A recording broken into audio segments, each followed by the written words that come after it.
There is a strange truth that the night often whispers, a truth that feels both ancient and eternal. It is this: in the delicate dance of human attraction, strategy carries more weight than pursuit. Chasing feels frantic. It feels rushed, uneven, like waves trying too hard to crash upon the shore. But strategy is patient. It is still water, gathering strength in silence and flowing in a way that seems effortless, yet always arrives exactly where it must. When you chase, you reveal desperation. You show your hunger before the meal is served. And hunger, though natural, often unsettles the one who is being pursued. It creates a pressure, a weight, as though someone else's desires have become a demand. But when you move with strategy, you carry a quiet air of inevitability. You let attraction grow not as a command but as a choice. And choice, when freely given, has the power to bind far more deeply than pressure ever could. Think of it this way: a flame burns brighter when given space to breathe. Smother it with too much air, and it dies. Ignore it entirely, and it fades. But feed it carefully, in measured moments, and it grows into something steady, something warm, something alive. So too is the heart. Chasing floods it with too much air. But strategy feeds it just enough, at just the right times. The paradox is that true strategy does not always look like effort. Often, it looks like restraint. It looks like the smile you choose not to send too quickly, the text you delay, not out of games, but out of an inner knowing that timing itself is a form of language. It is the choice to let silence hang in the air, not as emptiness, but as presence. Because silence, too, speaks. And often, it speaks louder than words. Women, perhaps without always naming it, sense this. They respect the man who seems guided by something deeper than impulse. They lean toward the one who is not hurried, who moves as though he has already seen the outcome unfold. It is not arrogance, but assurance. Not manipulation, but mastery of one's own energy. And mastery, in any form, creates gravity.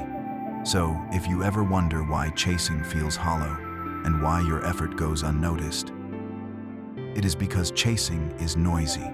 It announces itself too soon, too boldly.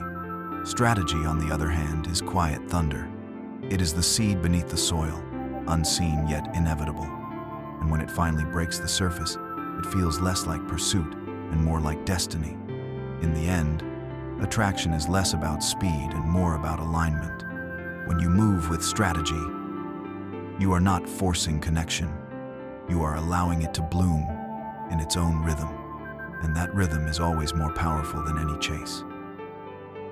Now, let's move on to the next chapter. The power of silence. Saying less, attracting more. There is a mystery in silence, a quality that feels almost sacred. When you allow yourself to speak less, you invite the world to lean in. You create space for curiosity, for wonder, for the imagination of others to fill the gaps. And in attraction, this quiet art of withholding becomes a force far stronger than endless words. Think of the moments when you've met someone who doesn't rush to speak. Their pauses feel charged, almost magnetic. Every word they eventually offer seems to carry weight, as if distilled through stillness. It is not what they say that captures attention, it is what they choose not to say. And in that choice lies power. Chasing fills the air with noise. It floods the space with explanations, with confessions, with reassurances. But silence rests like a deep ocean, calm on the surface, infinite beneath. It tells the other person, I do not need to prove myself. I do not need to grasp, to push, to convince. My presence alone is enough. There is a subtle paradox here. Words are the tools of connection, and yet, too many words erode mystery. Too much talking turns what is sacred into what is ordinary. But silence, when used with intention, protects that mystery. It leaves something for the other to wonder about. It whispers, there is more to me than what you see now. Wait, and you will discover it slowly. In relationships, silence can feel like an unspoken test. Can you sit in quiet without fidgeting? Can you allow pauses without rushing to fill them? Because if you can, you reveal inner steadiness. You show that your worth does not depend on constant performance. And steadiness, calmness, restraint, these are qualities that make the heart feel safe. Imagine a man who, instead of sending paragraph after paragraph, sends one thoughtful sentence and then waits. Imagine the way that space makes the woman wonder what he is doing, where his thoughts drift, what occupies his attention. The silence between his words becomes its own form of communication. It creates a rhythm, a breathing room that feels alluring rather than overwhelming. Even in history, leaders and philosophers understood this. The wisest often spoke in few words, or sometimes none at all. Their presence was enough to command attention. Their silence was not emptiness. It was a mirror that made others reflect. And reflection, when stirred in the heart of another, is more intimate than persuasion could ever be. Of course, silence should never be confused with absence. To withdraw completely is to vanish, and vanishing leaves no memory. But the dance of silence and speech is like music. It is not the notes alone that create the melody. It is the pauses between them. The pause makes the sound meaningful. So too does silence make your presence meaningful. There is also kindness in silence. Not every thought needs to be spoken. Not every impulse deserves expression. By holding back, you honor both yourself and the one before you. You give them the gift of anticipation, the sweetness of discovery, the joy of not knowing everything at once. And perhaps the most profound truth is this: silence lets you listen. It allows you to hear not only the words spoken to you, but also the subtle tones, the hidden tremors, the unspoken needs. When you are silent, you are attuned. And when you are attuned, you connect in a way chasing never could.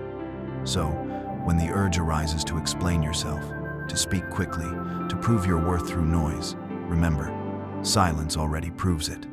Silence carries its own gravity. And often, it is in saying less that you are heard the most.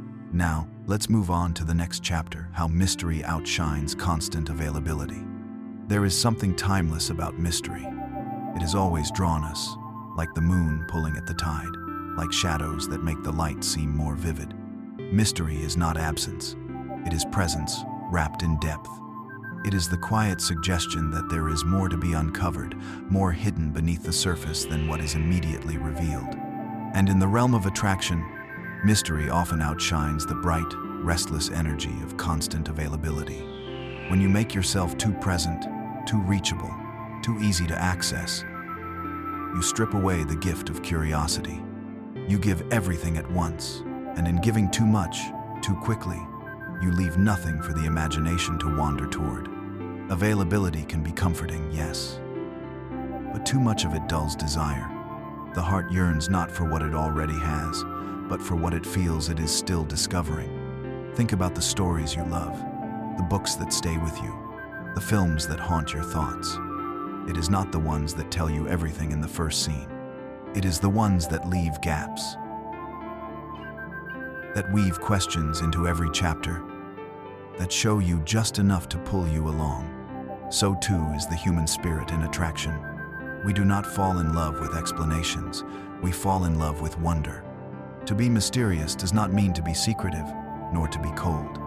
It means to understand that your energy is precious, that not every detail of your life must be laid bare, that intimacy unfolds in stages, not in floods. It means to offer glimpses of your world, like a painter revealing one corner of a vast canvas, inviting the other to lean closer, to imagine the rest, to wait for what will come.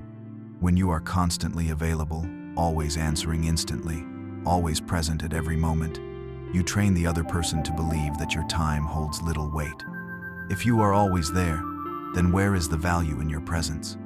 But when you step back, when you give space, when you allow your absence to be felt, suddenly, your presence shines brighter. Like stars only seen in the night, Your mystery reveals itself when there is room for distance. There is also a rhythm to this dance. Mystery thrives in contrast, the sweet balance of closeness and distance, of sharing and withholding, of showing yourself and then retreating into silence. If you are too far, the thread of connection snaps, but if you are too near, the thread grows slack. True attraction lives in the gentle tension between the two. Women, just like men, are drawn to the unknown. It is in the unknown that fantasy blooms, and fantasy, once awakened, is often stronger than reality itself. When she does not know exactly what you are doing, or what you are thinking, or how deeply you feel, she begins to imagine. Her imagination paints colors far brighter than anything you could have explained. And it is that painting, that inner story, that binds her to you. To live with mystery is to understand that not all light must be shown at once. The moon reveals only part of itself each night, yet it has guided lovers, poets, and wanderers for centuries. Its power is not in its fullness, but in its gradual unveiling. So too is your presence most powerful when it is given not endlessly, but wisely, with a touch of restraint, with a rhythm of ebb and flow. Constant availability says, "Here I am, all at once, always the same." Mystery whispers, "There is more to me," waiting, hidden, unfolding slowly, and it is always the whisper that lingers longer in the heart. Now, let's move on to the next chapter. The subtle art of control, without controlling. There is a paradox woven into every bond we form. On one hand, the heart longs for freedom. On the other, it seeks direction, steadiness, a sense that someone quietly holds the wheel when the waters grow uncertain. The challenge is how to guide without gripping too tightly, how to lead without forcing, how to embody control without becoming controlling. True control is not loud. It does not announce itself in demands or rigid commands. It does not squeeze until the other gasps for air. Instead, it is felt in the calmness of your presence, the steadiness of your choices, the quiet way you shape the atmosphere around you. You do not have to declare, "I am in control." You only have to be centered, and that centeredness radiates like gravity, subtle, unseen, yet undeniable. When a man becomes controlling, he reveals insecurity. His grip is a sign of fear, the fear of losing, the fear of being left behind, the fear that without force, love will slip away. But the paradox is that love, when gripped too tightly, escapes even faster. Like water pressed between fingers, it seeps out through every crack. Control, in its shadow form, pushes away what it longs to keep. But when you master the art of control without controlling, you create safety instead of suffocation. You guide without chaining. You influence without overshadowing. Your control is not over another person's choices. It is over your own presence, your own emotions, your own frame. And when you hold that frame with calm assurance, the other naturally leans into it. Not because they must, but because they choose to. Consider the quiet strength of a leader who listens more than he speaks. He does not need to bark orders to command respect. His steadiness, his calm responses in moments of tension, his ability to carry himself with dignity, these are what make others follow him willingly. So too in attraction. The woman feels the difference between the man who tries to bend her into his mold and the man who stands so firmly in his own center that she desires to move closer of her own accord. The subtle art lies in restraint. You may feel the urge to correct, to direct, to pull, but instead, you breathe. You hold your ground. You let silence do its work. You let your actions, not your demands, speak. Because the truth is, the strongest form of control is self-control. And when you master yourself, you rarely need to control others. There is also an elegance in letting others believe they are leading, while gently shaping the course in unseen ways, like a skilled dancer guiding through the slightest shift of hand, or a sailor adjusting the sail instead of fighting the wind. It is not domination, it is influence. Not force, but flow. And influence is far more powerful than any command. Women, at their core, sense this difference deeply. They recoil from the heavy hand that tries to dictate, but they are drawn toward the quiet presence that holds a steady direction. One feels like a cage, the other feels like shelter. One is resistance, the other is alignment. So, the next time you feel the urge to assert control, pause. Ask yourself, am I trying to control her, or am I simply standing firm in my own center? Am I gripping, or am I guiding? Because when you embody strength without suffocation, when you radiate certainty without chains, you create an energy that others will naturally trust, naturally follow, naturally desire to stay close to. Control without controlling is not about power over another. It is about power within yourself. And that power is quiet, magnetic, undeniable. Now, let's move on to the next chapter. Why emotional detachment creates magnetic pull. There is something quietly magnetic about the one who does not cling. The one who feels deeply, perhaps, yet does not lose themselves in every shifting tide of emotion. Detachment, when misunderstood, seems cold, even heartless. But in truth, it is not a lack of feeling. It is the mastery of feeling. It is the art of holding your own center, even while storms gather around you. Imagine two flames. One flickers wildly at every breeze, desperate to stay alive, straining and stretching, trembling in the smallest draft. The other burns steady, unbothered by the shifting air, strong in its own presence. Which flame draws your gaze? Always the steady one. Always the one that seems unfazed, unhurried, self-contained. So it is with emotional detachment.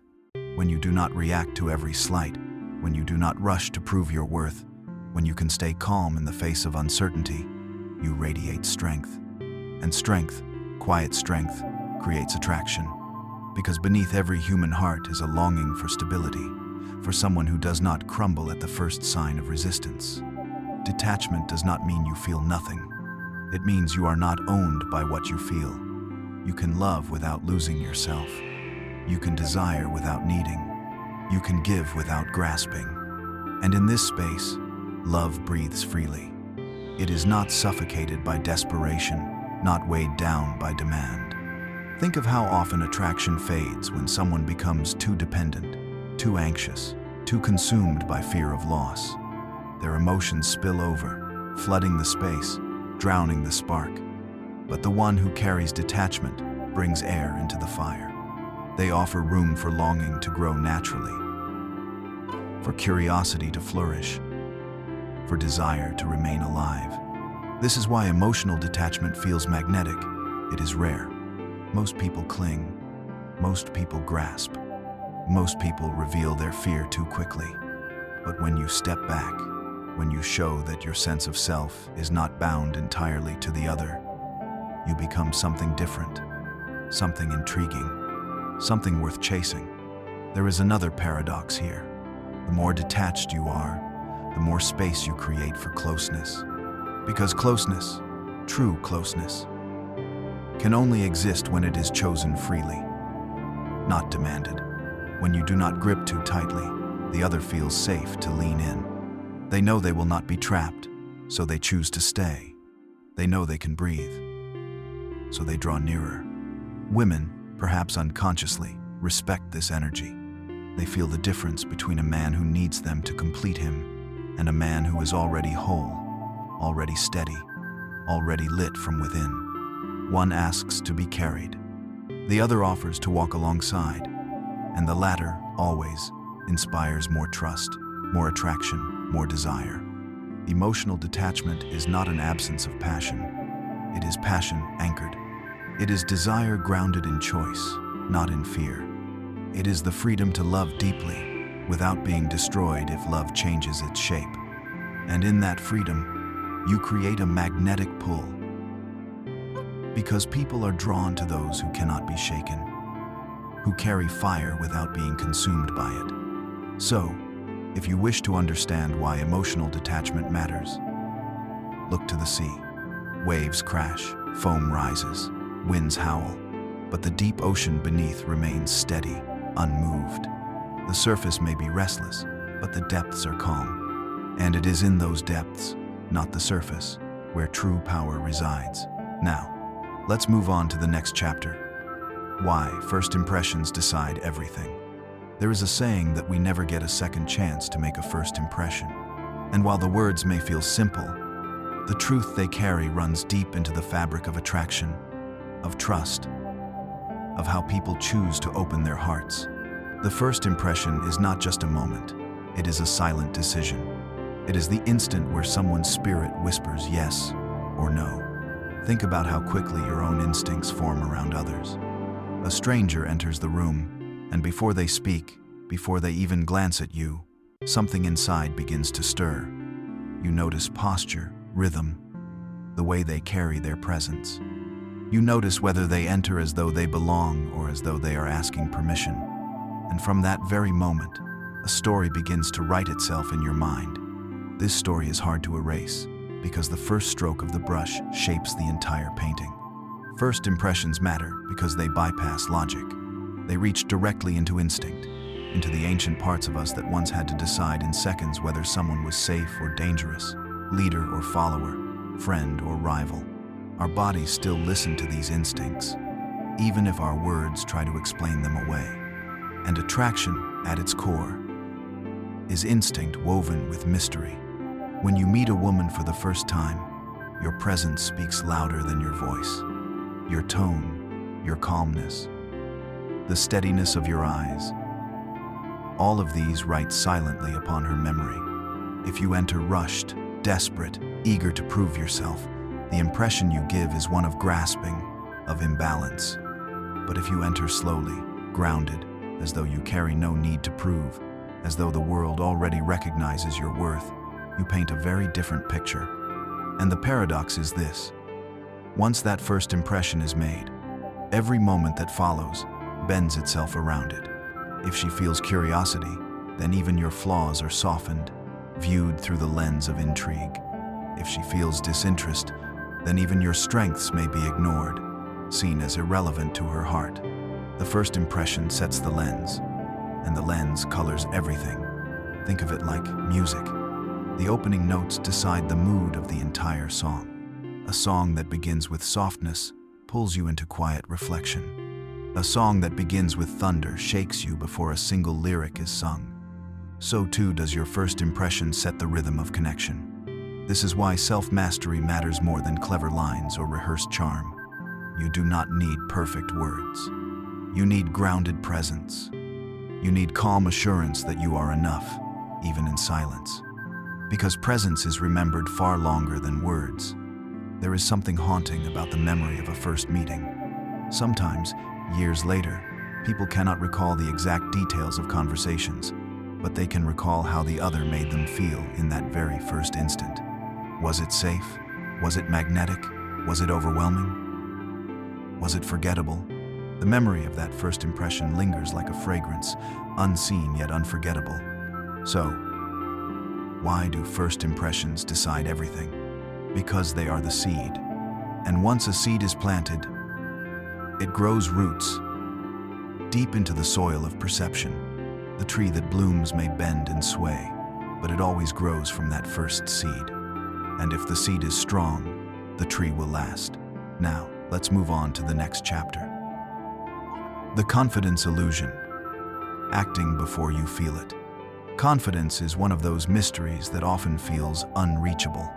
You may look at someone who carries themselves with ease, who seems untouched by doubt, and wonder how they were born with such a gift. But the truth is softer, simpler, more human. Confidence is not always something you feel first. It is something you practice, something you step into before your heart fully believes. It is an illusion at the start, yes, but one that slowly becomes real. Think of a stage actor stepping into character. On the first rehearsal, the lines may feel heavy, the gestures awkward, but with each repetition, the body begins to remember. The role, once a mask, becomes second nature. So it is with confidence. You act as though you believe in yourself long before your heart truly does. And strangely, in time, the act ceases to be an act. It becomes truth. This is why people say confidence is magnetic. It is not because the confident have no fear. It is because they have learned how to move even while fear whispers. They have learned how to steady their voice, how to hold their gaze, how to carry themselves as though they are already whole. And in that steady carrying, others begin to believe it too. When others believe, the mirror turns, and you begin to believe yourself. Consider what happens when you walk into a room. If you shuffle, eyes cast down, your body whispers insecurity, even if your words try to fight it. But if you lift your shoulders, breathe deeply, and allow your steps to be deliberate, the room receives a different message. The impression you give shapes not only how others see you, but how you begin to see yourself. Your body teaches your mind instead of the other way around. This is the illusion of confidence, the gentle trick you play on yourself until the trick becomes truth. And though it may feel strange at first, it is not dishonest. It is not deception. It is training. Just as you lift weights to train your muscles, you carry yourself with poise to train your spirit. And the spirit, like the body, adapts to the shape you give it. Women, too, sense this. They are not drawn to perfection, but to steadiness, not to flawless certainty, but to the man who dares to act even when he is uncertain. It is not that he has no fear, it is that fear does not paralyze him. And that courage, disguised as confidence, becomes deeply attractive. The illusion also teaches patience. At first, you may feel as though you are pretending, as though every gesture is borrowed. But with time, the pretending fades, and what remains is the quiet knowledge that you are capable of carrying yourself with strength. You realize that confidence was never about erasing doubt. It was about walking with it, gently, without letting it dictate your every step. So, when you wonder if you are confident enough, remember this: you do not need to feel it in order to practice it. You need only to act. Stand taller, speak slower, look into eyes without rushing to look away. Each of these is a seed, and each seed grows into the tree of true confidence. And perhaps the most beautiful paradox is this: the people you meet cannot see the difference between real confidence and practiced confidence. To them, it is one and the same. And in their belief, your illusion finds soil, and your confidence begins to bloom for real. Now, let's move on to the next chapter. Social proof. Why women want who others want. There is a curious truth about desire. It does not live in isolation. It is shaped, magnified, and even borrowed from the eyes of others. Psychologists call it social proof. The idea that when something is valued by many, it becomes more valuable to us. And in the world of attraction, this rule hums quietly beneath the surface. Imagine a man who is alone, unnoticed, standing in the corner of a room. His worth may be hidden, his charm unseen. But when others gather near him, when laughter circles him, when women lean closer to listen, suddenly, he seems different. What changed? Not his voice, not his eyes, not his spirit. What changed was the perception of worth, amplified through the admiration of others. Women are not immune to this current of human psychology. In fact, they often sense it more sharply. A man who is desired signals qualities worth desiring. It is not merely about looks or wealth, but about what his presence evokes. If others find him magnetic, it whispers that he carries something rare, and in that whisper, curiosity awakens. Consider how status is created. It is not handed down from above. It is given by those who surround you. Every smile directed your way, every person who seeks your time, every friend who respects your word, all of these weave together into the fabric of social proof. It is not an illusion you craft with words alone. It is an energy that others confirm by how they respond to you. This is why a man who builds a rich, connected life often finds attraction flowing naturally toward him. When you are engaged in meaningful friendships, when you are surrounded by warmth, when your life feels abundant rather than empty. People sense it. And women, especially, see in it a sign of safety, of value, of magnetism. For if others admire you, if others enjoy your presence, then perhaps there is something worth discovering too. But here lies the subtlety. Social proof cannot be faked for long. You may attempt to appear popular, to orchestrate the illusion of desirability, yet emptiness reveals itself eventually. What sustains social proof is authenticity. The genuine joy of being connected, respected, and alive in your own world. When your friendships are real, when your laughter is unforced, when your energy flows from true passion, the proof shines naturally. There is also a shadow here worth noting. If you chase social proof only to win admiration, you risk becoming hollow, dependent on the gaze of others to define your worth. But if you build it as a byproduct of a full and honest life, then it becomes a steady light, one that guides others toward you without you ever needing to demand it. Think of how animals in nature display signs of desirability. A bird with vibrant feathers, admired by its flock, suddenly becomes irresistible. The admiration of others serves as a signal of health, of vitality, of strength. So it is with us. When women see that others value you, they instinctively trust that there is value to be found. This does not mean you must be surrounded by crowds or constantly in the spotlight. Even quiet forms of social proof carry weight. The loyalty of a close friend, the respect of peers, the kindness you show that others quietly acknowledge. Each is a thread in the larger tapestry. So when you think of attraction, remember that it is rarely born in isolation.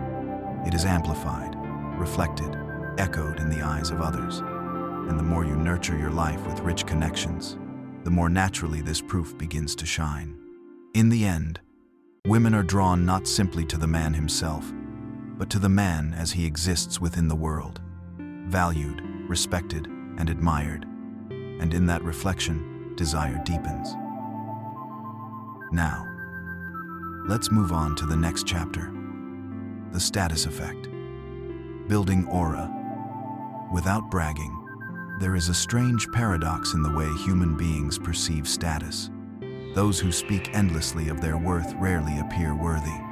Those who quietly embody presence, power, and calm confidence, they draw others in without lifting a finger. Status is not noise. It is not a billboard, nor a banner you wave before the world. It is more like a fragrance, faint but unforgettable.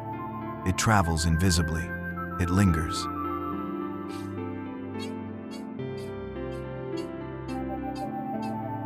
And it whispers rather than shouts.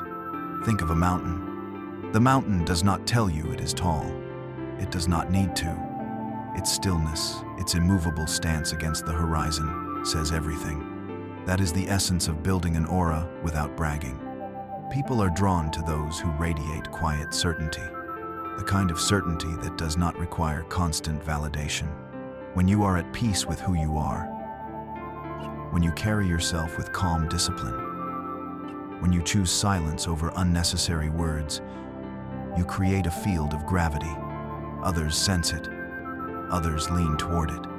Bragging, on the other hand, has the opposite effect. It feels desperate. It is a plea, a reaching hand that says, "See me, notice me, believe I am worthy." But the world resists such begging, because true worth does not ask. It's simply island. Building status is a long, subtle dance. It comes from habits no one sees, and strength no one applauds. It is the way you keep your promises to yourself when no one is watching. It is the way you remain calm when the room grows tense. It is the way you listen more than you speak, and choose your words with care. Aura is not in the performance, but in the restraint. It is in the moments you walk away rather than argue. It is in the decisions you make with clarity, rather than the noise of pride. It is in the way you hold eye contact without flinching, yet never seek to dominate. Ask yourself, when you enter a room, Do you fill it with your voice or with your silence? Which one do people remember? Status is not about wealth, titles, or outward signs alone. Those are fragile, fleeting things. Status that lasts is about energy.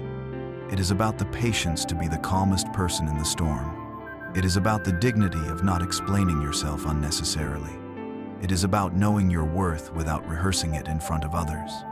Imagine sitting at a table. One man talks endlessly about his victories. Another says little, but listens intently, with steady eyes and a quiet smile. Which one would you want to lean closer to? That is aura. That is the magnetic force of unspoken power. So you do not need to brag. You do not need to prove. You simply need to live with a discipline, a calmness, a quiet strength, and in time, the world will recognize it without you lifting a hand. Your aura will speak in silence, and silence often says more than words ever can. Now, let's move on to the next chapter, charm versus desperation, spotting the thin line. Charm is one of the most subtle forces in human connection. It is not loud, not forced, not desperate. It is the quiet smile that feels natural, the confidence that feels unshaken, the playful word that feels effortless.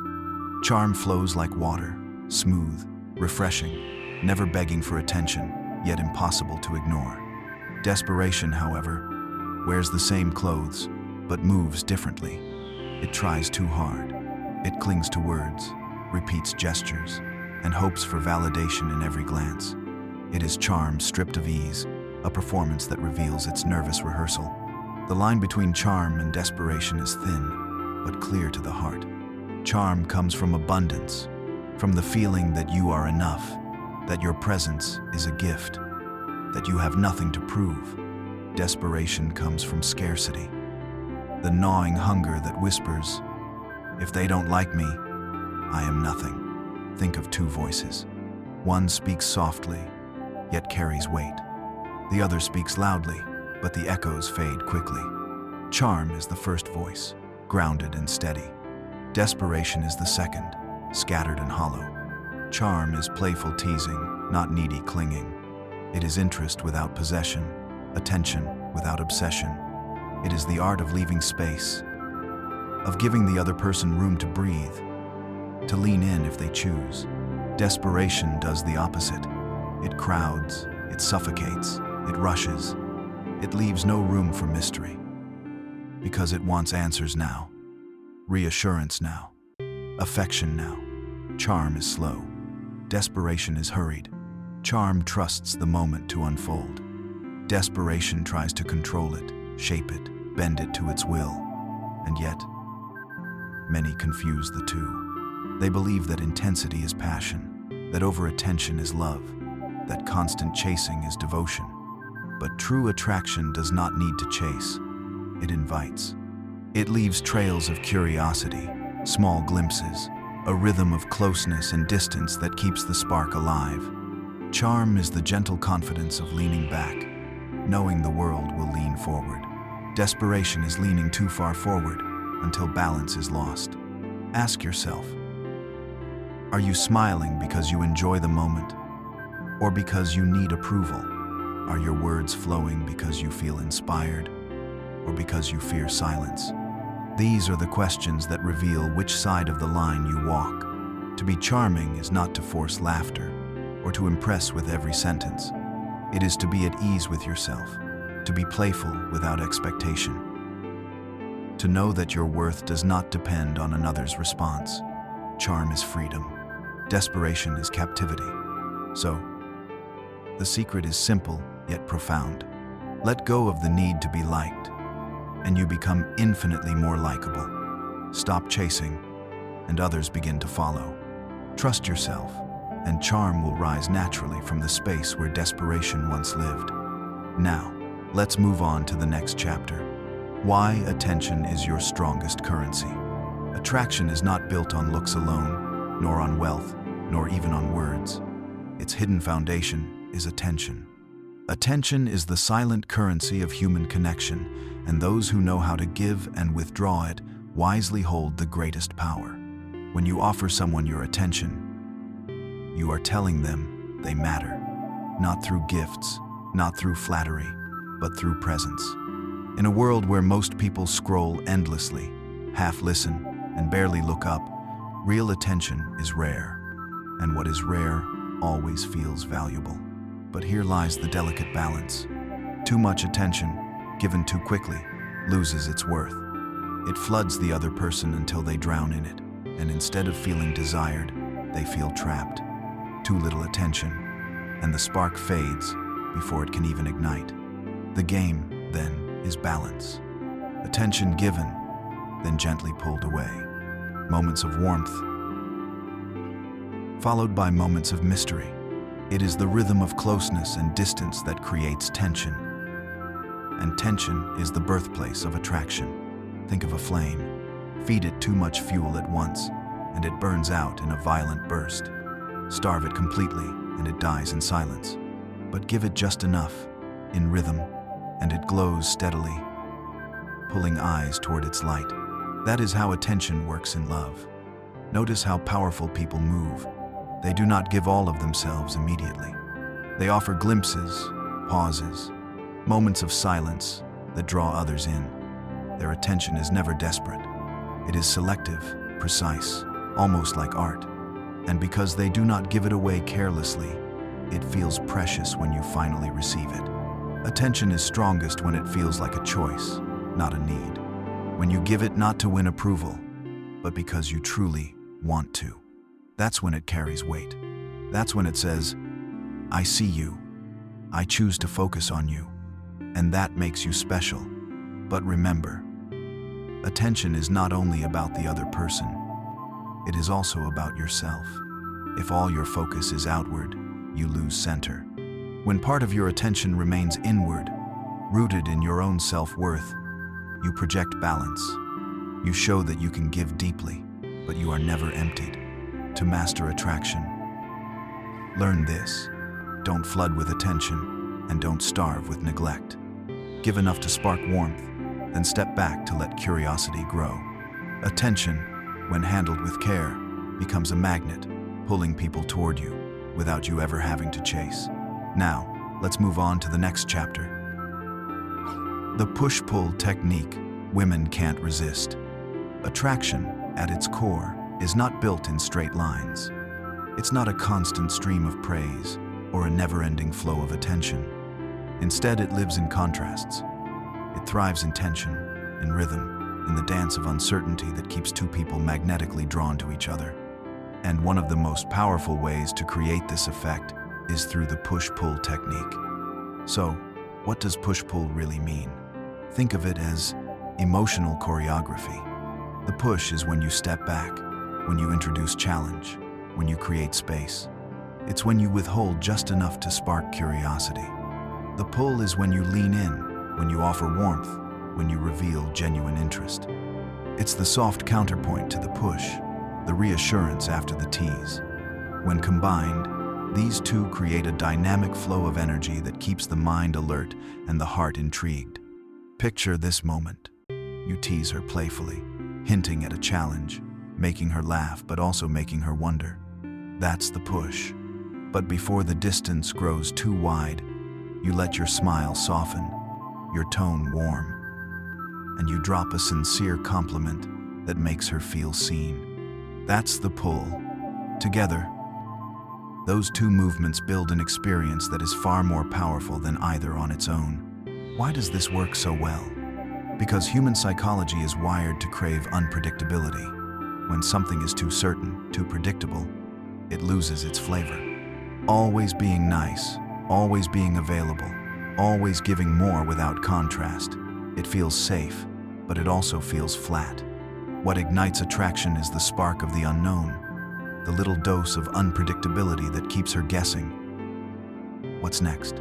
It's the same reason we can't stop watching a great movie or reading a gripping novel. The storyline doesn't stay on one emotional note. It twists, it turns, it builds tension, then releases it, only to build again. That emotional roller coaster is addictive, and in attraction, push-pull creates the same effect. But here's the secret. Balance is everything. If you push too hard, you risk seeming cold, arrogant, or even disinterested. If you pull too much, you come across as needy, predictable, or overly eager. The magic is in the weaving. Push, then pull, like steps in a graceful dance. You're not pushing her away to reject her, and you're not pulling her in to cling. You're creating contrast so that every moment feels alive. This technique doesn't have to be manipulative. It's not about playing games to trick someone into liking you. It's about understanding how emotions truly work. Playfulness is key. Push with lighthearted teasing that sparks laughter. Pull with genuine warmth that makes her feel valued. Push with mystery, showing that not everything about you is on the table. Pull with vulnerability, revealing enough truth to create trust. Think of yourself as a storyteller in conversation. Your words, your expressions, your energy, they carry rhythm. If you give everything at once, the story ends too soon. But if you hold some back, reveal pieces slowly, and let curiosity bloom, the story becomes unforgettable. Attraction is not about perfection. It's not about saying the right lines or memorizing tricks. It's about being intriguing. And intrigue comes from contrast. From the interplay of distance and closeness, teasing and sincerity, challenge and reward. That's the essence of push-pull. When you master this rhythm, you stop being just another predictable interaction. You become the story she replays in her mind, the presence she wants to experience again and again, because deep down, she's not just attracted to you, she's addicted to the dance you create together. Now, let's move on to the next chapter, how to stay in control of the frame. Every interaction, whether we notice it or not, unfolds inside a frame. A frame is the invisible lens through which two people view the situation. It sets the tone, the rules, the atmosphere. In attraction, whoever holds the stronger frame shapes the direction of the moment. And here's the secret most men never realize. If you don't consciously create the frame, you end up living in hers. So, what exactly is a frame? Imagine you're on a date, and she jokingly teases you about being late. If you immediately apologize, over-explain, and shrink back, you've stepped into her frame, the frame that says she's in charge, and you're the one seeking approval. But if you smile, look her in the eyes, and reply with playful confidence, "I had to keep you waiting so you'd appreciate me more," suddenly, the frame shifts. You're no longer defensive. You're leading the energy. She's reacting to you. That's frame control in action. It's not about being dominating or aggressive. It's about staying rooted in your own reality instead of getting pulled into someone else's. It's about knowing who you are, what you believe, and the energy you bring, and refusing to abandon that just to please. Think of a frame like a movie scene. One version of the scene could play out as a comedy, another as a romance, another as a tragedy, all depending on the director's vision. In your interactions, you are the director. If you set the frame of playfulness, everything feels light. If you set the frame of mystery, everything feels intriguing. If you set the frame of authority, everything feels steady and grounded. The power lies in choosing consciously, instead of passively letting the other person decide. Now, here's where most men stumble. They confuse frame control with stubbornness. They think it means never compromising, never listening, never adapting. But true frame mastery is flexible. It's like a tree in the wind, deeply rooted, but able to bend without breaking. You hold the strength of your identity, but you can dance with hers too, weaving both frames together in a way that feels alive. The biggest danger of losing frame is slipping into the role of the pleaser. When you chase approval, when you laugh too hard at jokes you don't find funny, when you agree just to avoid tension, you've surrendered the frame. And while that may win you politeness, it rarely builds attraction. Because attraction isn't built on approval, it's built on respect. And respect only grows when you stand firmly in your own truth. So, how do you build unshakable frame control? It starts with self-awareness. You must know what energy you want to bring into the space. Do you want this moment to feel playful, curious, deep, or adventurous? Hold that intention in your posture, in your words, in your eyes. And when challenges come, a teasing remark, a test, a silence, don't flinch. Stay grounded. Stay calm. Let her move into your energy instead of scrambling to move into hers. When you master this, something magical happens. Conversations no longer feel like battles or interviews. They feel like shared experiences that unfold naturally inside a space you've created.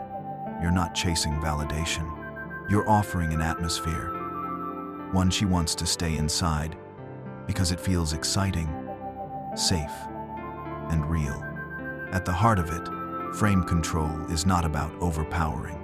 It's about leading. It's about carrying yourself with enough certainty that she feels drawn into your reality. And when that happens, attraction deepens effortlessly because you've stopped being reactive and started being the anchor she didn't even know she was looking for. Now, let's move on to the next chapter. Why being too nice actually backfires. There is a curious paradox in the nature of human attraction. We are taught from childhood that kindness is a virtue, that generosity is the highest expression of love. And indeed, kindness is beautiful when it flows from authenticity, when it carries no expectation in return. But what happens when kindness is weaponized into strategy? What happens when being nice becomes a mask we wear to gain approval, rather than a natural radiance of the soul? This is where attraction quietly unravels. Because women, like all human beings, are not drawn to those who give endlessly without boundary, but rather to those who carry both warmth and strength in balance. To be too nice is to attempt to erase your own edges, to dissolve your desires into someone else's comfort. And in that erasure, something essential is lost. The spark of mystery, the gravity of presence, the magnetism that arises when two beings meet as equals rather than as one endlessly giving and the other endlessly receiving. Imagine water flowing without banks. It spills in every direction, without form, without focus. Too much niceness, unchecked and unrooted, is like that water. It overwhelms, it saturates, it makes the ground muddy. True attraction needs current, direction, a sense of boundaries. Without those edges, kindness feels less like a gift and more like a burden. Think about the word backfire. It suggests an action that, with the best of intentions, suddenly turns against you. Being excessively nice in pursuit of love is just that. It begins as a signal of care but quickly transforms into a message of need. It whispers, "I do not trust my own worth, so I will overcompensate with endless favors, constant availability, and unshaken agreeableness." And neediness, even wrapped in kindness, carries a weight that repels. You may have noticed this dynamic in your own life. When you bend too far to please, the other begins to pull away. When you answer every call instantly, your presence loses its rarity. When you say yes to everything, your no carries no meaning, and slowly, without realizing it, you vanish into the background of someone else's life. You become predictable, safe perhaps, but safety alone does not ignite the heart. The irony is that true kindness requires strength. It requires the courage to disappoint when honesty demands it. It requires the wisdom to give without erasing yourself. It requires the presence to offer warmth not as a bargain for affection, but as a natural overflow of inner abundance. To avoid the backfire, one must anchor kindness in self-respect. Imagine a tree offering shade. It does not chase passers-by. It does not beg for them to rest beneath its branches. It simply stands, rooted, alive, abundant. Some will come, some will go. The tree remains. Its generosity is powerful, precisely because it does not plead. So the question becomes, are you being kind, or are you being compliant? Are you offering, or are you appeasing? Are you grounded in your worth, or are you scattering tokens of approval in hopes that one will be returned to you? These are subtle distinctions, but they make all the difference. Remember this: Attraction is not built by erasing your boundaries in the name of niceness. It is built by embodying both warmth and depth, both softness and steel. Let your kindness be a gift, not a currency. Let it flow from wholeness, not from hunger. And then, watch how it ceases to backfire, and instead becomes part of the natural aura that draws others closer without demand. Now, let's move on to the next chapter. The secret of keeping her slightly unsure. Attraction has always lived in the space between certainty and mystery. Too much certainty, and the flame burns out. Too much mystery, and the flame never catches. But there exists a delicate art, a balancing act as old as desire itself.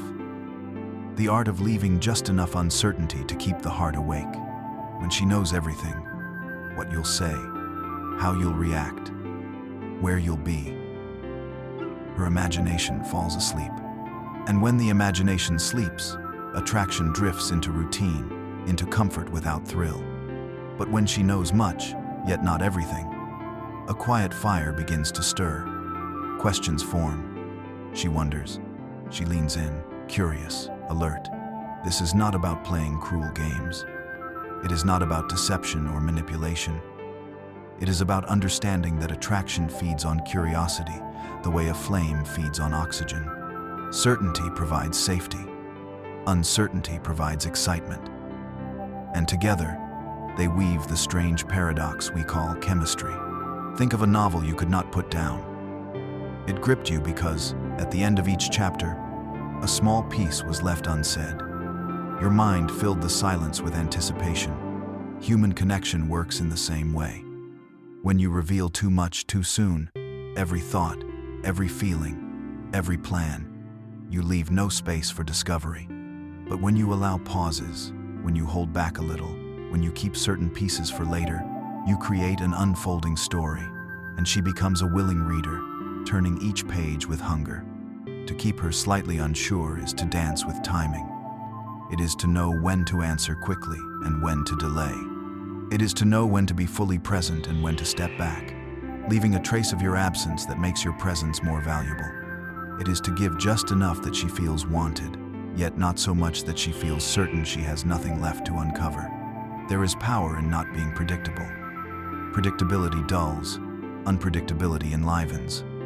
The man who always says yes, who is always available, becomes background noise. The man who is steady but not fully revealed, who leaves room for discovery, becomes the foreground melody. Consider the sky at dusk. You know the sun will set, yet the exact moment when light fades into night always carries a touch of wonder. That small uncertainty is what makes the scene beautiful. In love, too, mystery is the twilight that gives beauty to the day. But here lies the important distinction. Uncertainty should never mean insecurity. She should never doubt your respect, your care, your integrity. The uncertainty should rest only in the subtle layers of your inner world, the things you reveal in time, the depths she cannot predict, the way you sometimes surprise her with silence as much as with words. By keeping her slightly unsure, you invite her imagination to participate in the relationship. She is not simply receiving, she is wondering, exploring, searching, and in that search, attraction deepens. So ask yourself, are you leaving space for wonder? Are you giving everything away in one breath, or are you letting your story unfold across many? Do you allow silence to speak, distance to remind, and absence to sharpen the sweetness of presence? The secret is simple yet profound. Give enough to be trusted, but hold back enough to be pursued. And in that delicate tension, you will find the rhythm that keeps the heart awake. Now, let's move on to the next chapter, the rule of scarcity. Why less is more. Scarcity is one of the oldest forces in human behavior. What is rare feels valuable. What is abundant is often overlooked. This is not just an idea. It is woven into our instincts. We are drawn to what seems scarce, to what feels limited, to what cannot be taken for granted. Think of gold lying deep beneath the earth. It is not useful for survival. You cannot eat it, nor does it keep you warm. Yet because it is scarce, humans built empires to control it. The same psychology applies to relationships, to attraction, to desire. When you make yourself too available, too abundant, your presence begins to feel like water from an endless tap. Necessary, yes, but no longer treasured. To embody the rule of scarcity is to understand that your time, your energy, your attention, these are not unlimited. They are gifts, and gifts only carry meaning when they are not always within reach. The more freely you give them without boundaries, the more they lose their weight. But when you guard them, when you offer them selectively, their value grows in the eyes of others. Scarcity does not mean coldness. It does not mean pushing people away or withholding affection out of fear. It means knowing your worth so deeply that you refuse to pour yourself endlessly into places where your energy is not honored. It is the art of balance, of giving generously, but not constantly.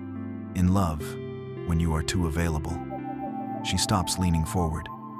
She knows you will always be there, always waiting, always answering the moment she calls.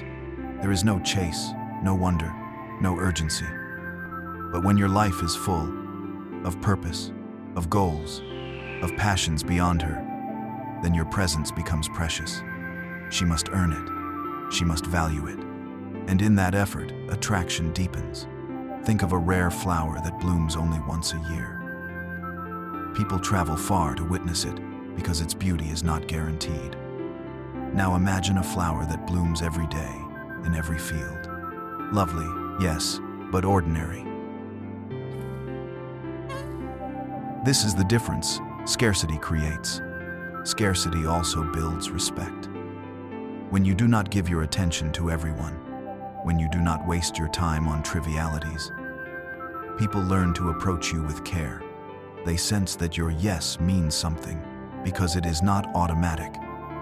And this energy carries into romance. A man whose attention must be earned is more compelling than a man who gives it away like coins tossed into the street. The challenge, of course, is to walk the fine line. Too much scarcity, and you become distant, unreachable, cold. Too little, and you become predictable, common, taken for granted. The art lies in moving between presence and absence, between giving and withholding, in a rhythm that keeps the connection alive. Scarcity creates gravity. It draws others in. It invites curiosity. It makes people value what they have, because they know it is not promised forever. So, ask yourself, are you giving too much of yourself away? Are you making your presence so constant that it fades into the background of her life? Or are you cultivating mystery, purpose, and distance that make her lean in, that make her treasure the moments you do give? Remember, the rule of scarcity is not about selfishness. It is about dignity. It is about carrying yourself as though your life is full, your energy is sacred, your presence is a rare and valuable gift. Because when you do, she will feel it too. Now, let's move on to the next chapter. How to be the prize, not the pursuer. In every romance, there is a subtle current of energy. Someone reaches and someone receives. Someone chases and someone allows themselves to be chased. Too often, men fall into the role of the pursuer, believing that persistence alone will win her over. But the truth is more delicate, more paradoxical. Attraction grows strongest when you are the prize, not the one endlessly running after her. To be the prize is to understand your own worth. It is to live with the quiet certainty that you bring something rare to the table, a mixture of strength, vision, presence, and integrity. It is not arrogance, but clarity. You know who you are. You know what you stand for. And you will not bend yourself out of shape for the sake of being chosen. When you chase, you place her on a pedestal. You send the unspoken message, you are the treasure, and I am the seeker. But when you embody the prize, the dynamic shifts. You radiate the message, I am rare, I am valuable, and it is an honor to be close to me. Think of ancient kings. They did not beg for loyalty. Their people came to them, drawn by their aura of authority. Think of great artists and thinkers. Their lives were already full, their passions already burning. People wanted to be part of their world, not because they pleaded, but because they were already magnetic. Being the prize does not mean playing games or withholding love. It means centering yourself in such a way that your life is already rich, already purposeful, with or without her. You are not waiting to be completed. You are already whole. And when she senses that wholeness, she feels the privilege of being invited in. Women, like men, are drawn to challenge. When you give too much too soon, when you lay your heart bare without boundaries, the mystery evaporates. But when she must earn your attention, when she must prove through her actions that she deserves your time, the relationship becomes more balanced. She invests, she gives, she leans in. To live as the prize is also to walk with standards. You do not accept poor treatment. You do not chase after someone who pulls away. You do not beg for scraps of affection. You know your value, and you refuse to cheapen it. This is not harshness, it is self-respect. And paradoxically, it makes you more attractive. Because when someone knows you cannot be easily won, they desire you more. Consider this. When you walk into a room with quiet confidence, when you speak with purpose, when you live with direction, people feel it. They sense that you are not desperate for approval. They sense that your world does not rise and fall on whether or not they like you. That independence is magnetic. Being the prize also means you choose carefully. You are not dazzled by every passing face. You seek depth, not just beauty. You look for qualities that align with your values. And when you do choose, your choice carries weight because it is rare. So ask yourself, are you chasing or are you attracting? Are you pouring all your energy outward, hoping to be chosen? Or are you standing firm in your own worth, allowing the right woman to step closer because she recognizes the treasure you are? Remember, to be the prize is not to sit idle. It is to cultivate yourself so deeply, your body, your mind, your purpose, that you shine with a light that cannot be ignored. Then, you do not need to chase. You simply need to live. And in living fully, you become the magnet. You become the one she cannot look away from. Now, let's move on to the next chapter, the chessboard mindset, thinking 3 moves ahead. Love, like life, is rarely a straight line. It is more often a game of subtle moves, hidden intentions, and shifting positions. If you wish to navigate it wisely, you must learn to think as though you are standing before a great chessboard. Each choice you make is not only about the moment, it is about the ripple it creates. 2, 3, even 4 steps into the future. Most men live only in the immediate. They react to her words, her moods, her silences. They give gifts when she withdraws. They chase harder when she turns away. They soften their voice when she raises hers. And yet, every one of these reactions makes them predictable. Predictability is the death of attraction, because it gives away the entire game at once. The man with the chessboard mindset does not simply react, he anticipates. He looks at her actions not just for what they mean in the moment, but for where they might be leading. If she tests him with silence, he understands it may not be about punishment, but about curiosity. She is asking, will he lose his ground? And instead of scrambling to prove himself, he remains calm, knowing that his poise now will strengthen her respect later. To think 3 moves ahead is not manipulation, it is strategy born of awareness. Just as a master chess player does not move a piece at random, but with vision, so too does the wise lover act with foresight. He understands that showing indifference today might spark her curiosity tomorrow. He knows that refusing one invitation may lead her to extend a better one. He sees that investing too quickly may collapse the very tension that fuels desire. The chessboard mindset also means you do not panic when a move seems unfavorable. In chess, even when you lose a piece, the game is not lost. In love, even when she pulls back, criticizes, or challenges you, it is not defeat. It is simply part of the unfolding match. But How do I shape the next position to my advantage? This perspective also frees you from neediness. You do not cling to the present moment, desperate to secure affection. Instead, you trust the longer arc. You know that a single disagreement, a single rejection, does not define the story. What matters is the structure you are building over time. The energy of pursuit and attraction must remain balanced across many moves, not only this one, and there is beauty in this foresight. It allows you to remain calm where others panic, to hold steady where others collapse, to step back when stepping forward would ruin the game. It allows you to keep the dance alive, not by rushing to the finish, but by savoring the unfolding play. Remember, love is not a battle to be won in a single strike. It is a sequence of choices, each shaping the landscape for the next. The man who sees only the present grows restless, insecure, reactive. The man who sees 3 moves ahead grows patient, centered, unshakable. And that steadiness is magnetic. So breathe, slow down, and look not just at today, but at the horizon. If you treat love like a chessboard, each move with intention, each response with foresight, you will find yourself not scrambling, but guiding, not chasing, but leading. And in this way, you create the game where both win. But only because you were wise enough to see beyond the moment. Now, let's move on to the next chapter. Why indifference is more attractive than jealousy. Jealousy is a loud fire.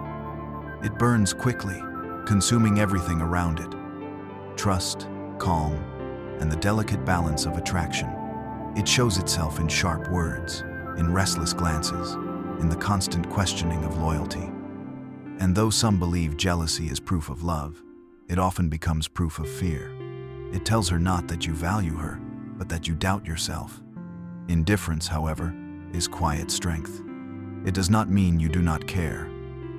It does not mean you lack interest or affection.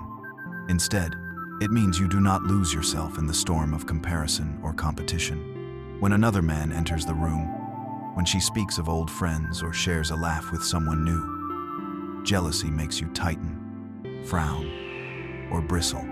Indifference allows you to remain still, confident, unshaken. This quietness has a mysterious power, because when you are not rattled by the presence of others, you communicate something she cannot ignore, that your value does not depend on her constant reassurance. You are a man complete within himself, not a man whose worth rises and falls with her attention. And this steadiness makes her look at you differently, not as someone clinging to her, but as someone she must hold on to. Jealousy always comes from a place of lack. It whispers, "What if I lose her? What if I'm not enough?" But indifference grows from abundance. It says, "I know who I am. I know what I bring. And if she wanders, it does not diminish me." This quiet self-possession is far more magnetic than suspicion could ever be. Think of it like a dance. A jealous man pulls too tightly, stepping on the rhythm, suffocating the space between them. An indifferent man keeps his frame strong, letting the dance flow with freedom. She feels the stability in his presence, and rather than resisting, she leans into it. The paradox is this: when you stop trying to control, you gain influence. When you stop grasping, she begins reaching. Your indifference creates curiosity. She wonders, why doesn't he worry? Why doesn't he chase? And in that wondering, her desire grows. Of course, indifference must not harden into coldness. True indifference is not cruelty. It is warmth without need. It is care without cling. It is the gentle message, "I enjoy you, but I do not need you to complete me." That balance keeps the connection alive. It avoids the poison of jealousy while preserving the mystery that keeps her drawn in. So the next time you feel jealousy rising, pause. Ask yourself not, "How do I stop her from slipping away?" but, "How do I stand so firmly in myself that she cannot help but return?" If you can answer that question with poise, you will notice the difference. Because in the end, love is not won by clinging, nor by guarding against shadows. It is won by presence, by steadiness, by the subtle indifference that says, I choose you, but I do not collapse without you. And that truth is far more attractive than any jealous fire could ever be. Now, let's move on to the next chapter, how to win her friends and influence her circle. Love rarely exists in isolation. When you are with someone, you are not only connected to her heart, but also, in some subtle way, to the world she lives in. Her friends, her family, her colleagues, her circle of trust. These are the quiet witnesses to her choices, and often, their voices echo in her mind when she decides who to let close and who to keep at a distance. This is why winning her circle is not about manipulation, but about harmony. If her closest people see you as kind, steady, and admirable, it deepens her attraction. But if they see you as possessive, insecure, or disrespectful, it plants seeds of doubt. These seeds, watered by time, can grow into walls between you. The art lies in balance. You do not chase her friends' approval desperately, for that appears weak. But you also do not ignore them, for that appears arrogant. Instead, you move with quiet grace. You listen when they speak. You show respect for their bond with her, without intruding or trying to take their place. You let your presence be felt, not through loud declarations, but through steady gestures of warmth and confidence. It is often the small moments that shape impressions. Greeting her friends with sincerity, remembering a detail they mentioned before, offering help without expectation, showing that you are not competing for her attention, but instead, you add value to the world around her. When they see that, they begin to see you not as a threat to their connection, but as someone who enriches it. And here lies a hidden truth. People naturally defend the choices of their friends. If her circle feels she has chosen well in you, they will protect that choice. They will amplify her attraction by reminding her, even indirectly, of your value. But if they doubt you, they will pull her away. Not always with words, but with subtle gestures, quiet hesitations, or lingering silences. Winning her circle also requires patience. You do not force trust, you earn it. You show up consistently, calmly, without wearing a mask. Over time, authenticity becomes undeniable, and when authenticity is felt, approval is quietly granted. But never forget the order of influence. You must be the prize first. If you bend yourself too far trying to win her friends, you lose the very frame that makes you attractive to her. So you engage her circle not as someone desperate to belong, but as someone who already belongs to himself. You extend respect, not need. You offer warmth, not performance. And in this way, you create a ripple. Her friends feel at ease with you. They enjoy your company. They defend your presence. And slowly, without ever demanding it, you become part of the constellation of her world. She looks at you differently then, with a quiet pride, thinking, not only do I see his value, but so does everyone I love. That is the unseen influence, subtle, powerful, enduring. For in love, you are not only holding her hand, but in a way, you are also holding the threads that connect her to the people who matter. To honor those threads is to honor her. And when you do, the bond between you grows stronger, steadier, and far more resilient. Now, let's move on to the next chapter. Why women test you, and how to pass every time. Attraction is never a straight line. It rises, it falls, it loops back around in strange circles. One of the most mysterious currents in this dance is the test. At first glance, it might feel frustrating. Why would someone who likes you challenge you, tease you, question you, or even push you away? Yet, if you look more closely, you will see that the test is not designed to break you. It is designed to reveal you. Women test not because they wish to punish, but because they wish to see what lies beneath your surface. A test is a quiet question. Are you truly who you appear to be? Or is this only an act? In moments of attraction, a woman wants to know whether your strength is real or whether it will crumble under pressure. She wants to know if your words match your actions, if your calm is genuine or just borrowed confidence. The tests can come in many forms. She might tease you to see if you can laugh at yourself. She might withdraw slightly to see if you will chase too hard or if you will hold your ground. She might disagree with you, not because the disagreement matters, but because your reaction does. In every case, the test is a mirror. It shows whether you are guided by inner steadiness or by fragile ego. To pass these tests, you do not fight them. You flow through them. You meet teasing with a smile, not with defensiveness. You meet distance with calm presence, not with desperate grasping. You meet challenge with respect, not with anger. The goal is not to dominate her tests, but to remain unmoved by them, like a mountain, steady in the face of changing weather. What she truly seeks is congruence. If you claim confidence, she wants to see if it holds when challenged. If you say you are patient, she will observe you when things move slowly.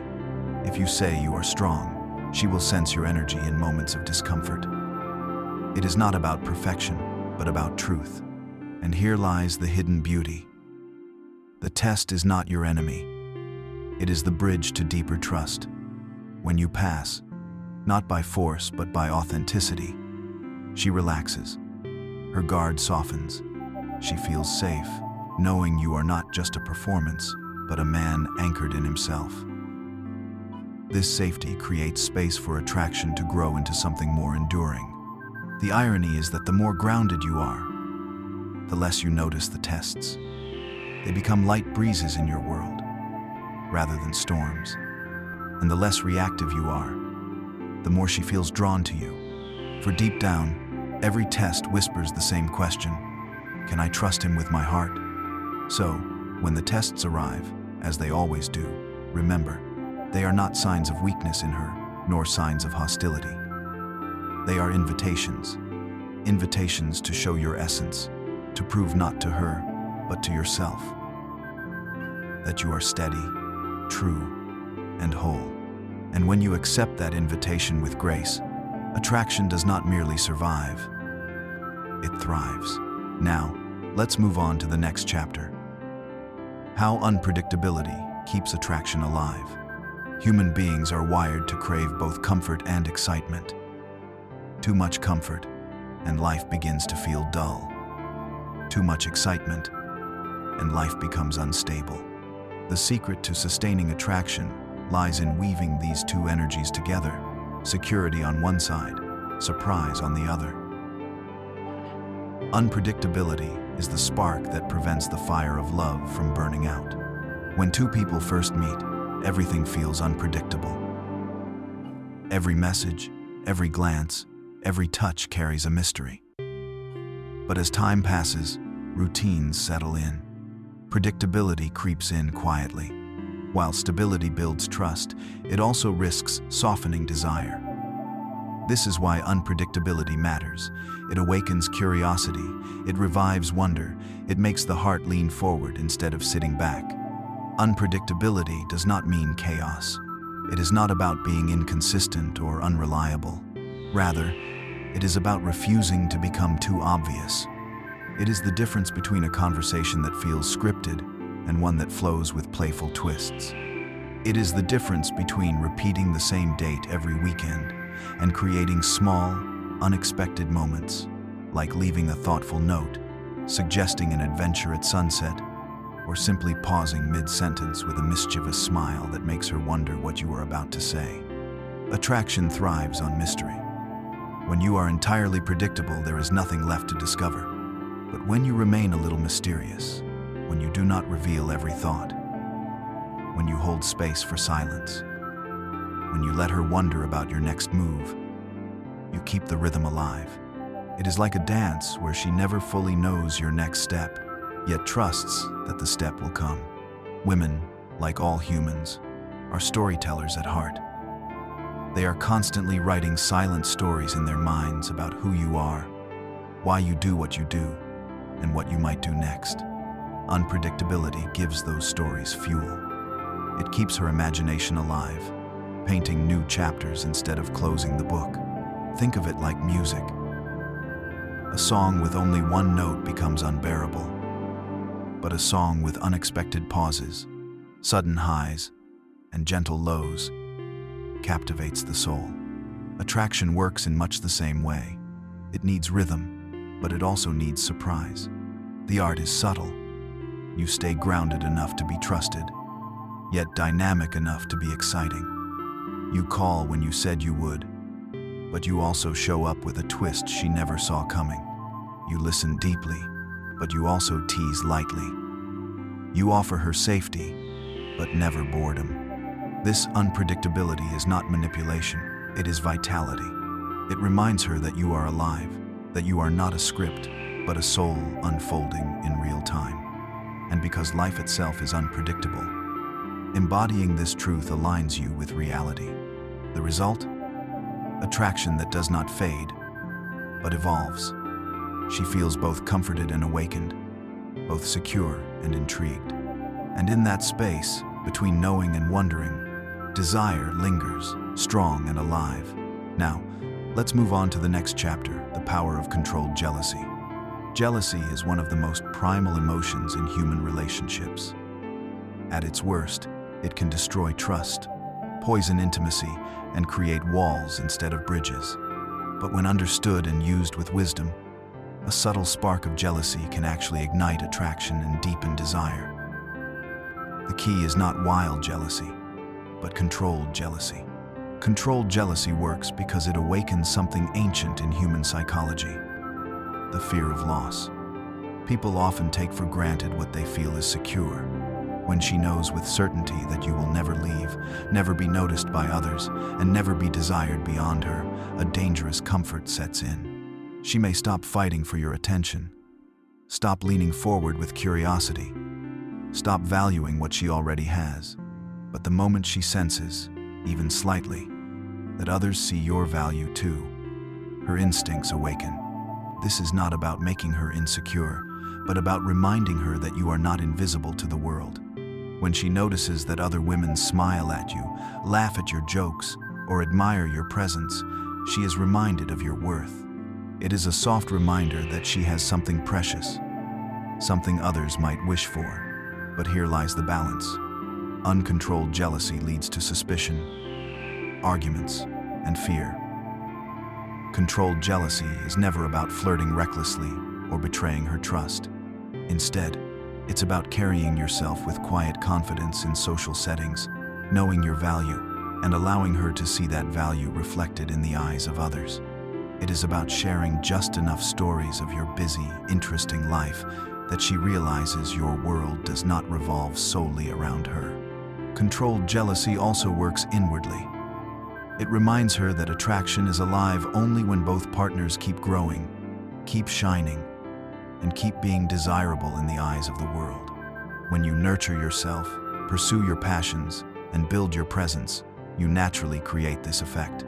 At its heart, controlled jealousy is not about games. It is about energy.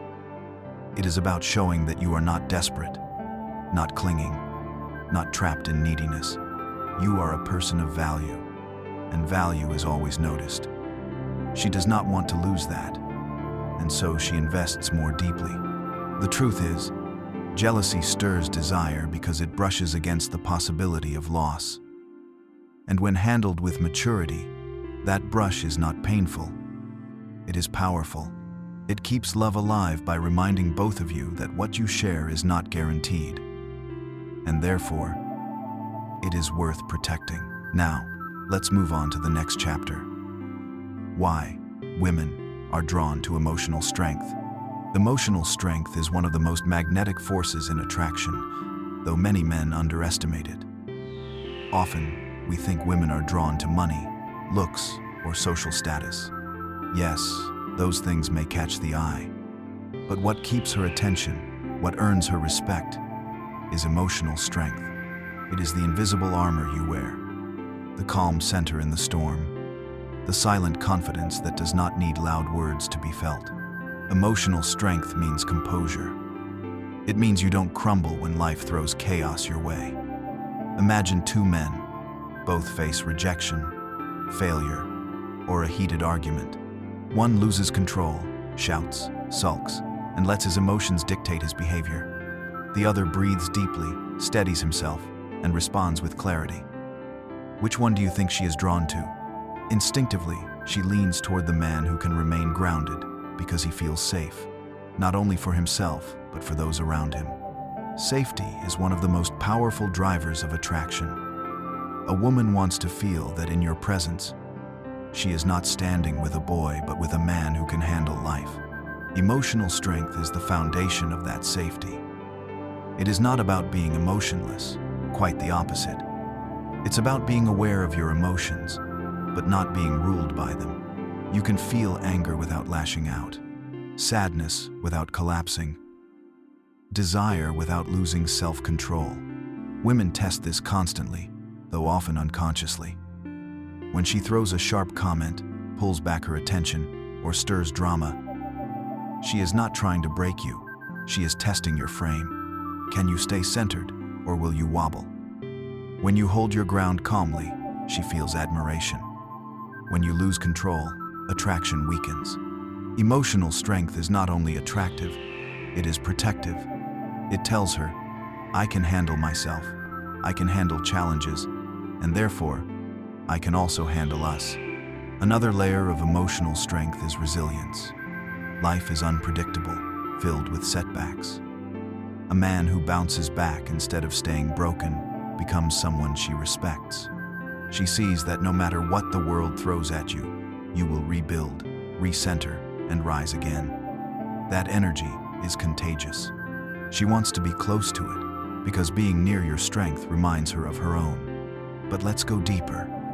Women are not only drawn to emotional strength because it provides safety, they are drawn because it creates polarity. Where there is strength, softness feels welcome. Where there is stability, vulnerability feels safe. If you are strong in your emotions, she can relax into hers. She can cry, laugh, express joy or frustration, knowing you will not be swept away or drown in the tide of feelings. You become the anchor, and anchors are irresistibly attractive in a world where storms are constant. Emotional strength also ties to leadership in love. Not dominance, not control, but leadership. A leader does not panic. A leader does not break under pressure. A leader makes space for others to thrive. When you embody that energy, you give her something rare, trust. She feels that in your presence, she can let go of fear and simply be. Attraction is not only about physical chemistry, it is about emotional gravity. Emotional strength creates that gravity. It pulls her in, keeps her curious, and keeps her invested.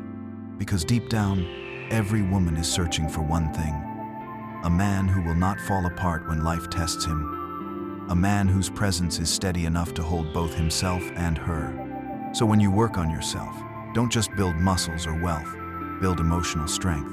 Train your ability to remain calm under stress, to process feelings instead of suppressing them, and to respond with clarity instead of chaos. That invisible discipline will shine brighter than anything else, and when she sees it in you, she will feel something ancient stir inside. Admiration, respect, and attraction that does not fade. Now, let's move on to the next chapter. The protector versus provider paradox. For centuries, men have been measured against two timeless archetypes: the protector and the provider. Both roles are deeply embedded in human history, and both shape how attraction unfolds even today. But here's the paradox. While society often tells men to focus on being the provider, women are more instinctively drawn to the protector. Let's break this down. The provider is the man who brings resources, wealth, and stability. He ensures food on the table, comfort in the home, and material security. Throughout history, when survival was fragile, the provider was essential. Women chose men who could support not just them but also their children. Even today, traces of this instinct linger. Financial stability is attractive. It signals responsibility and ambition, but being only the provider can backfire. Why? Because provision is replaceable. In the modern world, a woman can often provide for herself. She can earn her own money, build her own career, and secure her own home. If your entire identity is built on being the provider, your value can be reduced to a paycheck, and attraction built only on that will eventually weaken. Because provision without protection feels incomplete. The protector, however, embodies something primal. He is the man who makes her feel safe, not just physically, but emotionally and spiritually. When you walk beside her at night, she feels at ease. When life throws chaos, she feels grounded in your presence. When conflict arises, you are not the man who runs. You are the man who steps forward calmly, with courage. This is not about violence or aggression. It's about courage, stability, and the willingness to shield her from harm, whether the danger is external or internal. Here lies the paradox. Women may admire the provider, but they crave the protector. Provision satisfies comfort. Protection satisfies trust. And trust is the deepest currency of love. Think about it this way. If a man is rich but weak, she may enjoy the gifts, but she won't feel safe opening her soul. If a man is protective but poor, she may still choose him because his strength gives her a sense of stability no amount of money can replace. The truth is, the modern man needs a balance of both, but with a clear hierarchy. Provision should complement protection, not replace it. The protector role also stretches beyond danger. Protection means protecting her emotions, her dreams, and even her trust in you. It means you do not betray her when she is vulnerable. It means you do not weaponize her weaknesses when she has revealed them. It means when she feels small, you remind her of her strength, not exploit her fragility. That is the highest form of protection, and it is rare. Many men misunderstand this balance. They chase money endlessly, thinking wealth alone will guarantee love. Yet when they come home, emotionally absent, unstable under stress, or reactive to every challenge, the attraction drains away. She may enjoy the lifestyle, but she does not feel safe in the relationship. On the other hand, the man who stands steady, who creates an aura of safety, who can defend not just her body but her heart, that man ignites a deeper, more enduring attraction. So here is the paradox simplified. A woman may respect the provider, but she loves the protector. She may be impressed by your wealth, but she is moved by your courage. She may acknowledge your success, but she is transformed by your strength. And the man who can embody both, offering stability of resources and strength of protection, becomes unforgettable. In the end, what women seek is not just comfort, but sanctuary. The provider gives comfort. The protector gives sanctuary. And sanctuary is what makes her heart choose you. Even when others may offer more glitter, more glamour, or more gold. Now, let us move on to the next chapter. How to be playful without losing respect. Playfulness is often mistaken for immaturity, yet in truth, it is one of the deepest signals of emotional confidence. A man who can tease lightly, joke softly, and bring levity into tense moments shows that he is not controlled by the weight of the world. And yet, there is a razor's edge. Because too much playfulness can drift into foolishness, and too little can harden into coldness. Attraction lives in the space between those extremes. Think of playfulness as music. When you pluck the right string, the melody lightens the room. But if you strum without rhythm, the sound becomes noise. The same applies in human connection. A woman feels drawn to a man who knows how to smile at the world, but she loses respect for one who clowns to seek approval. True playfulness is never desperate. It is offered as a gift, not a performance. One way to practice this is through light teasing. Teasing is not about cutting someone down, but lifting the energy with a touch of mischief. For example, if she takes too long choosing a dish from the menu, you might smile and say, At this rate, the restaurant will close before you decide. A remark like this carries warmth, not cruelty. It signals presence, not pressure. Another layer of playfulness is self-deprecating humor in moderation. When you can gently laugh at yourself, you show humility and balance. Yet, the key is moderation. Constant self-mockery erodes respect. The difference is whether your joke is rooted in strength or insecurity. I once tried cooking and nearly set off. The fire alarm has charm. I'm hopeless at everything has neediness. Playfulness also thrives in the realm of shared imagination. Sometimes, slipping into a little role play makes conversation electric. Pretend she is a celebrity and you are her overly dramatic bodyguard. Or jokingly accuse her of being a secret spy when she glances at her phone. These imaginative touches build a sense of shared reality, a private world between you. And yet, beneath all of this, respect must remain the anchor. That means knowing when to shift gears. If she opens up about something vulnerable, playful teasing must pause. A man who can move gracefully between laughter and gravity shows emotional intelligence. This ability makes her feel safe because she senses he can both lighten the load and hold space when needed. Playfulness without respect is chaos. Respect without playfulness is rigidity. But together, they form the dance of polarity. Softness wrapped around strength. A man who embodies this balance becomes unforgettable because he gives her the rare gift of joy without ever making her doubt his depth. So, remember,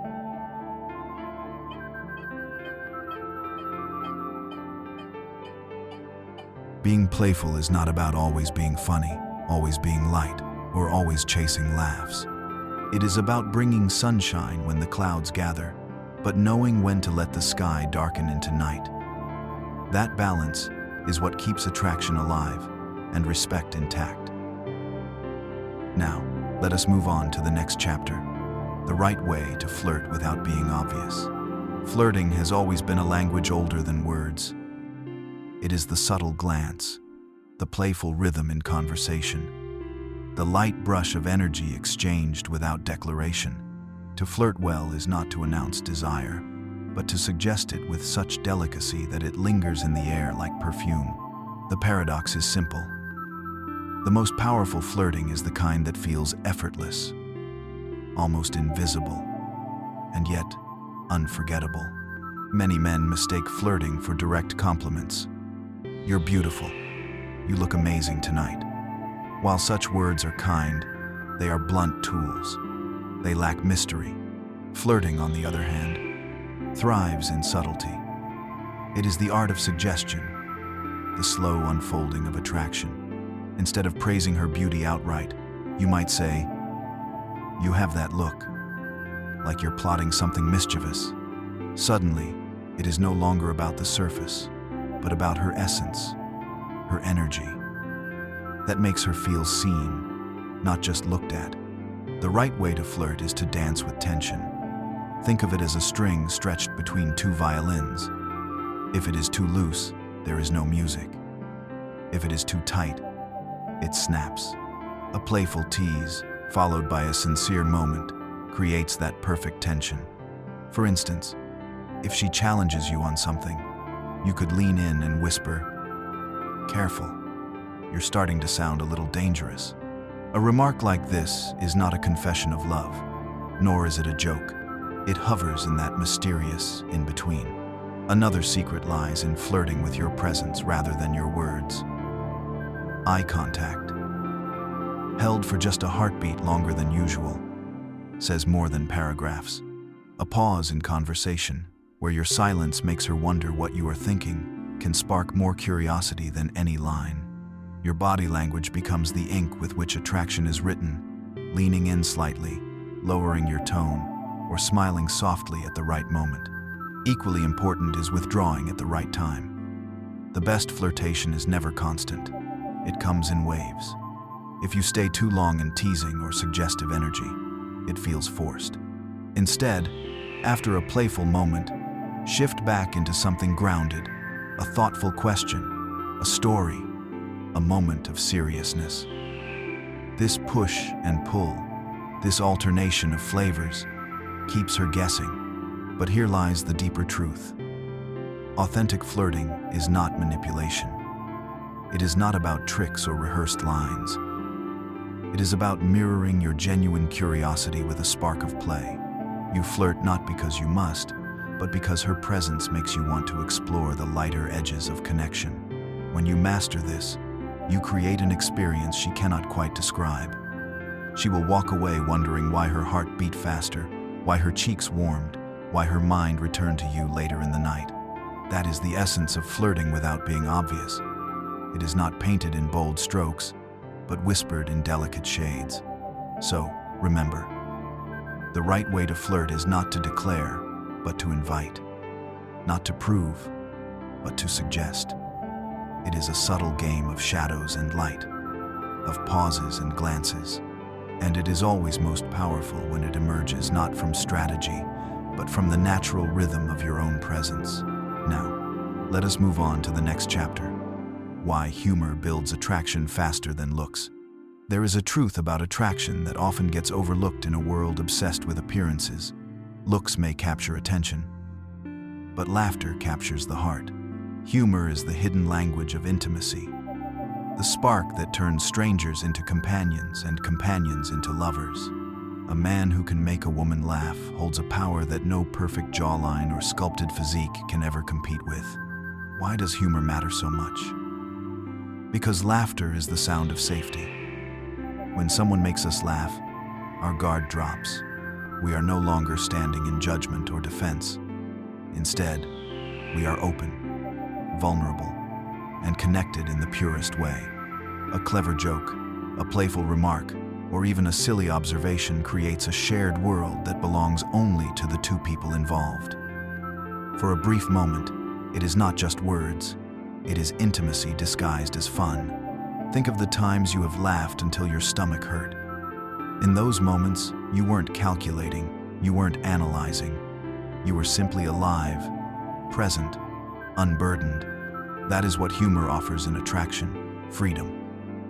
When a man can bring that lightness into a woman's life, he becomes more than just another face in the crowd.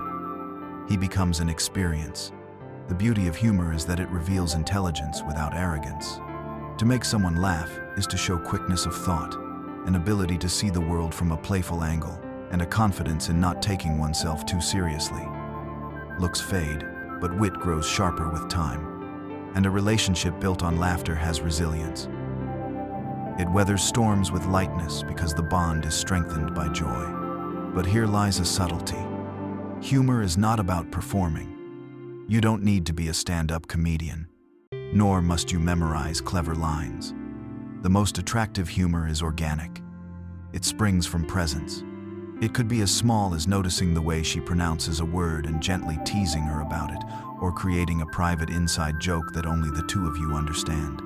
These little sparks of shared laughter form invisible threads of connection. It is also important to understand the difference between humor that uplifts and humor that diminishes. Sarcasm, if used harshly, can cut. Mockery can wound. True attraction grows from humor that brings joy, not insecurity.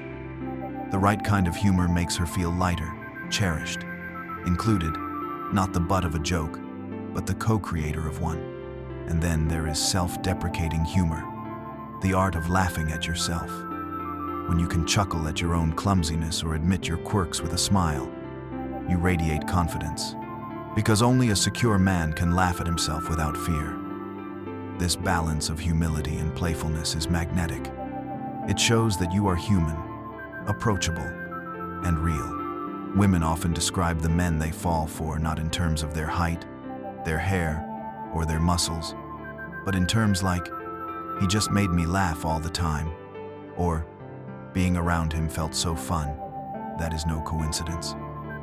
Joy leaves a stronger memory than beauty. A beautiful face may be admired, but laughter is remembered. So why does humor build attraction faster than looks? Because beauty is passive. You either have it or you don't. Humor, however, is active.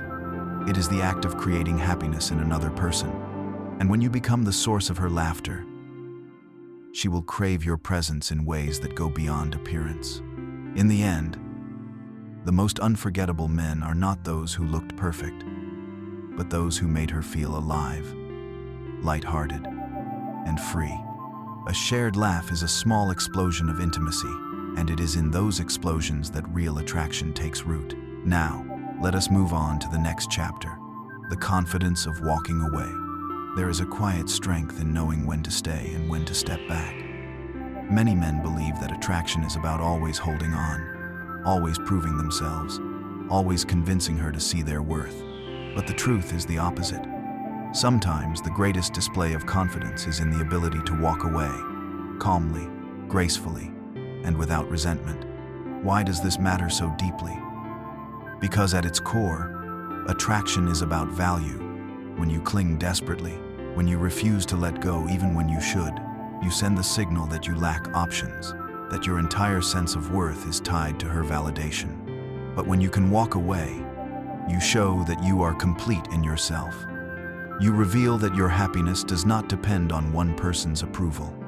That is powerful, magnetic, and unforgettable. Walking away is not about arrogance or cruelty. It is not about games. It is about boundaries. A man who can walk away is a man who knows his standards. He does not tolerate disrespect. He does not chase after half-hearted attention. He does not confuse temporary affection with true commitment. Instead, he stands firm in what he deserves. And if that is not given, he leaves, not with bitterness, but with dignity. This act speaks louder than any words ever could. Think of it this way. Anyone can stay and beg, but only the strong can let go. The ability to step away creates respect. It makes her realize that your love is not something to be taken for granted, that your presence is a privilege, not a guarantee. And in that realization, attraction deepens. Walking away also demonstrates control over your emotions. It is easy to react with anger, to lash out, or to create drama when things don't go your way. But true confidence lies in the calm departure. No pleading, no arguing, just silence and a steady step forward. This composure shows strength of character. It communicates that you do not crumble under pressure, nor do you lose yourself in the storm of emotion. But here is the beauty. Walking away is not always permanent. Sometimes, it is the very act of leaving that makes her recognize your worth. The space you create allows her to feel the loss, to see the difference between your presence and your absence. And often, that absence speaks louder than any declaration of love. It is also a reminder of abundance. By walking away, you affirm to yourself that the world is wide, that love is not scarce, and that your life is not defined by one relationship. This perspective liberates you. It prevents you from settling, from clinging to something less than what you truly desire. And yet, walking away is not easy. It requires courage. It requires you to confront your own fears of loneliness and rejection. But once you master it, you unlock a strength that changes how you carry yourself forever. Because deep inside, you know you can survive without her. You know you are enough. And that quiet knowledge radiates in your presence, in your words, in your energy. In the end, attraction is not about who can hold on the longest.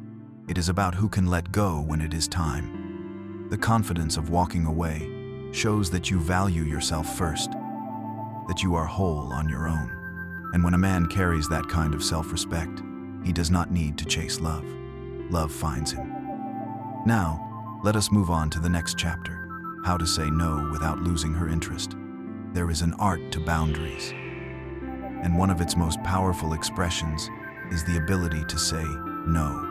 Many men fall into the trap of believing that the path to attraction is through constant agreement, never disappointing her, never refusing, never pushing back. They think that saying yes to everything will make them more desirable. But in truth, endless compliance does not create attraction. It creates predictability. It creates weakness. It creates a man who is easy to bend, and therefore, easy to forget. When you say no, you remind her that you are a man with his own priorities, his own values, and his own standards. You show her that you are not afraid of losing her approval, because your life is guided by principles, not by desperate need. And in that strength, you spark respect. The key lies in how you deliver the no. It does not need to be harsh, cold, or dismissive. A confident refusal is firm yet respectful. It does not attack. It does not demean. Instead, it communicates clarity. This is who I am, and this is what I will or will not accept. For example, if she asks you to cancel your plans to always be available, a simple, calm, "I can't tonight, but I'd love to see you tomorrow," carries more weight than bending your entire world for her every request. This balance creates intrigue. By not always being available, by not always agreeing, you create space for her to wonder about you, to recognize that your time and attention are valuable. Scarcity fuels desire, and boundaries create that scarcity in a healthy, respectful way. But the deeper layer is this: saying no teaches her how to treat you.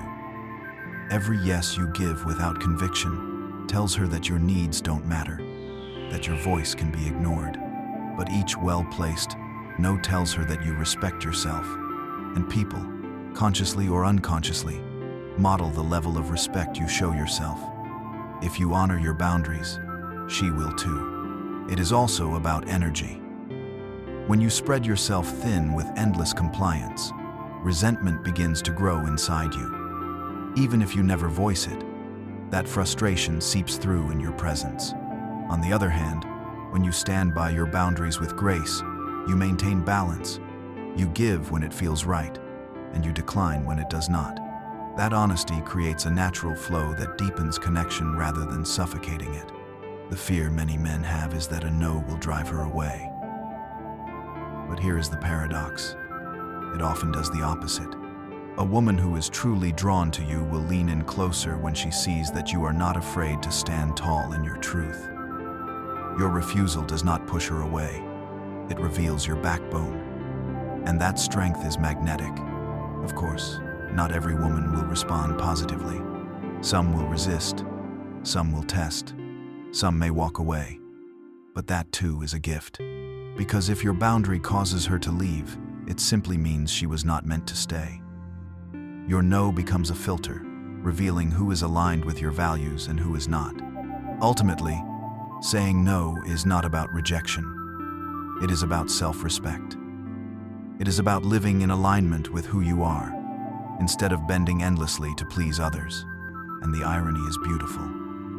When you have the courage to say no without fear, you open the door to deeper, stronger, more authentic attraction. Because respect is the soil in which desire grows, and boundaries are the roots that keep it alive.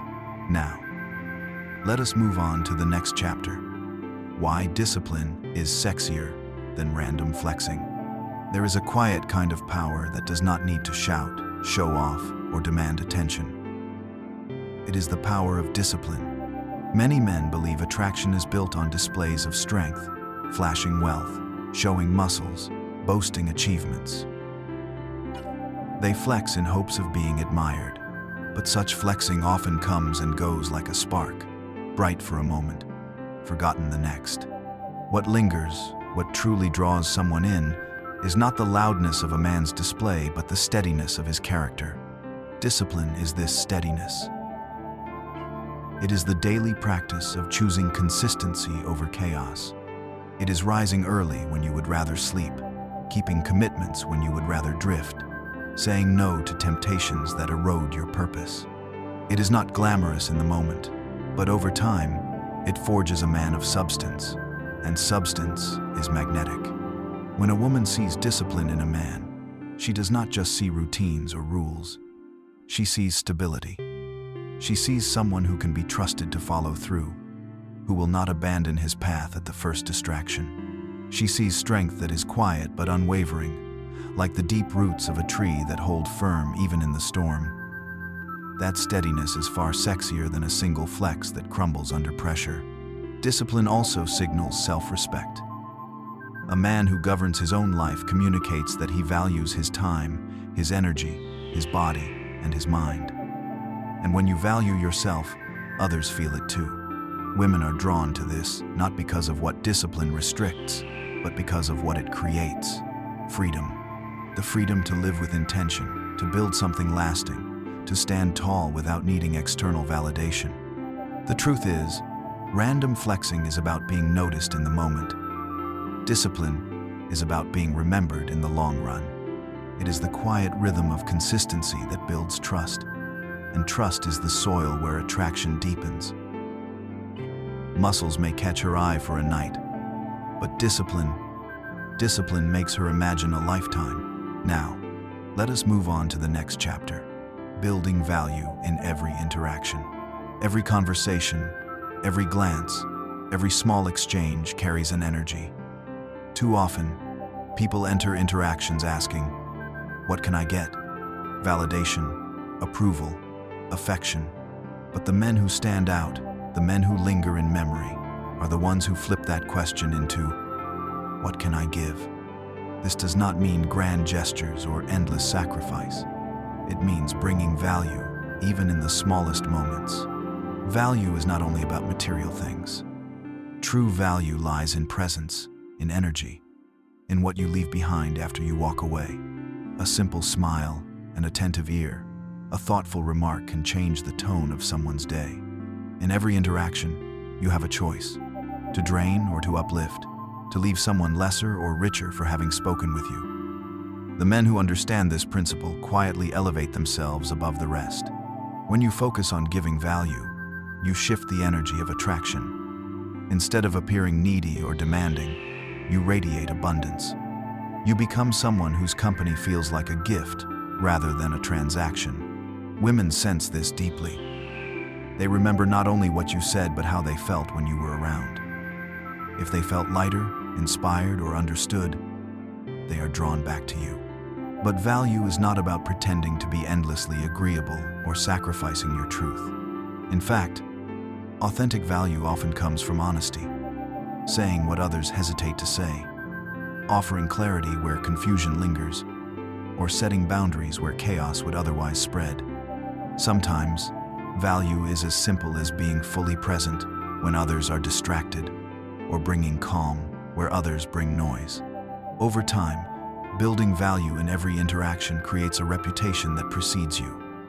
People begin to associate your presence with trust, warmth, and depth. And this reputation is far more powerful than any pickup line or performance. It turns attraction into admiration, and admiration into loyalty. In the end, you do not chase connection. You become the place where connection naturally grows. Now, let us move on to the next chapter: why self-improvement attracts more than pickup lines. There is a timeless truth. Words can spark a moment, but growth sustains a lifetime. Pickup lines may trigger a laugh or a flicker of curiosity, but they fade as quickly as they land. What truly pulls people in, what keeps them intrigued long after the first impression, is the evidence of self-mastery, progress, and purpose. Self-improvement is magnetic because it signals discipline, vision, and resilience. A man committed to bettering himself, whether through health, knowledge, skill, or emotional depth, radiates momentum. He is not stagnant, he is evolving, and women instinctively feel this energy. It is not about perfection, but about direction. When she sees that you invest in yourself, she understands that you can also invest in a shared life, in growth, in future stability. More than that, self-improvement reflects self-respect. If you treat your body well, cultivate your mind, refine your habits, you are showing that you value yourself, and attraction, at its core, begins with self-value. When you value yourself, others mirror that energy back to you. No clever line can compete with the quiet confidence of someone who is genuinely building themselves day by day. Even more compelling is that growth never stops. Muscles may weaken, looks may shift, trends may fade, but the habit of improving endures. Each small step forward, each skill learned, each flaw overcome deepens your presence. Instead of chasing validation through shallow tricks, you become someone who naturally attracts respect and admiration. In relationships, self-improvement keeps the connection alive. It keeps you interesting, engaged, and grounded. A man who grows keeps offering new dimensions of himself, new strength, new depth, new wisdom. And this unfolding story is infinitely more captivating than any rehearsed line. So, while pickup lines may open a door, it is self-improvement that builds the foundation of the house. Women are drawn not to the fleeting sparkle of words, but to the steady flame of a man who is constantly becoming more than he was yesterday. Now, let us move on to the next chapter, how to keep her guessing, even in a relationship. At the beginning of every relationship, there is a natural spark of curiosity. She wonders what you'll say next, what you'll do next, what kind of man you really are beneath the surface. But over time, familiarity can dull that edge. Predictability sets in, and what was once exciting may begin to feel ordinary. The secret to keeping long-term attraction alive lies in maintaining a balance between comfort and unpredictability, giving her enough stability to feel safe, but enough surprise to keep her intrigued. Keeping her guessing doesn't mean playing games or being manipulative. It means refusing to let the relationship fall into lifeless routine. Surprise her with small, thoughtful gestures.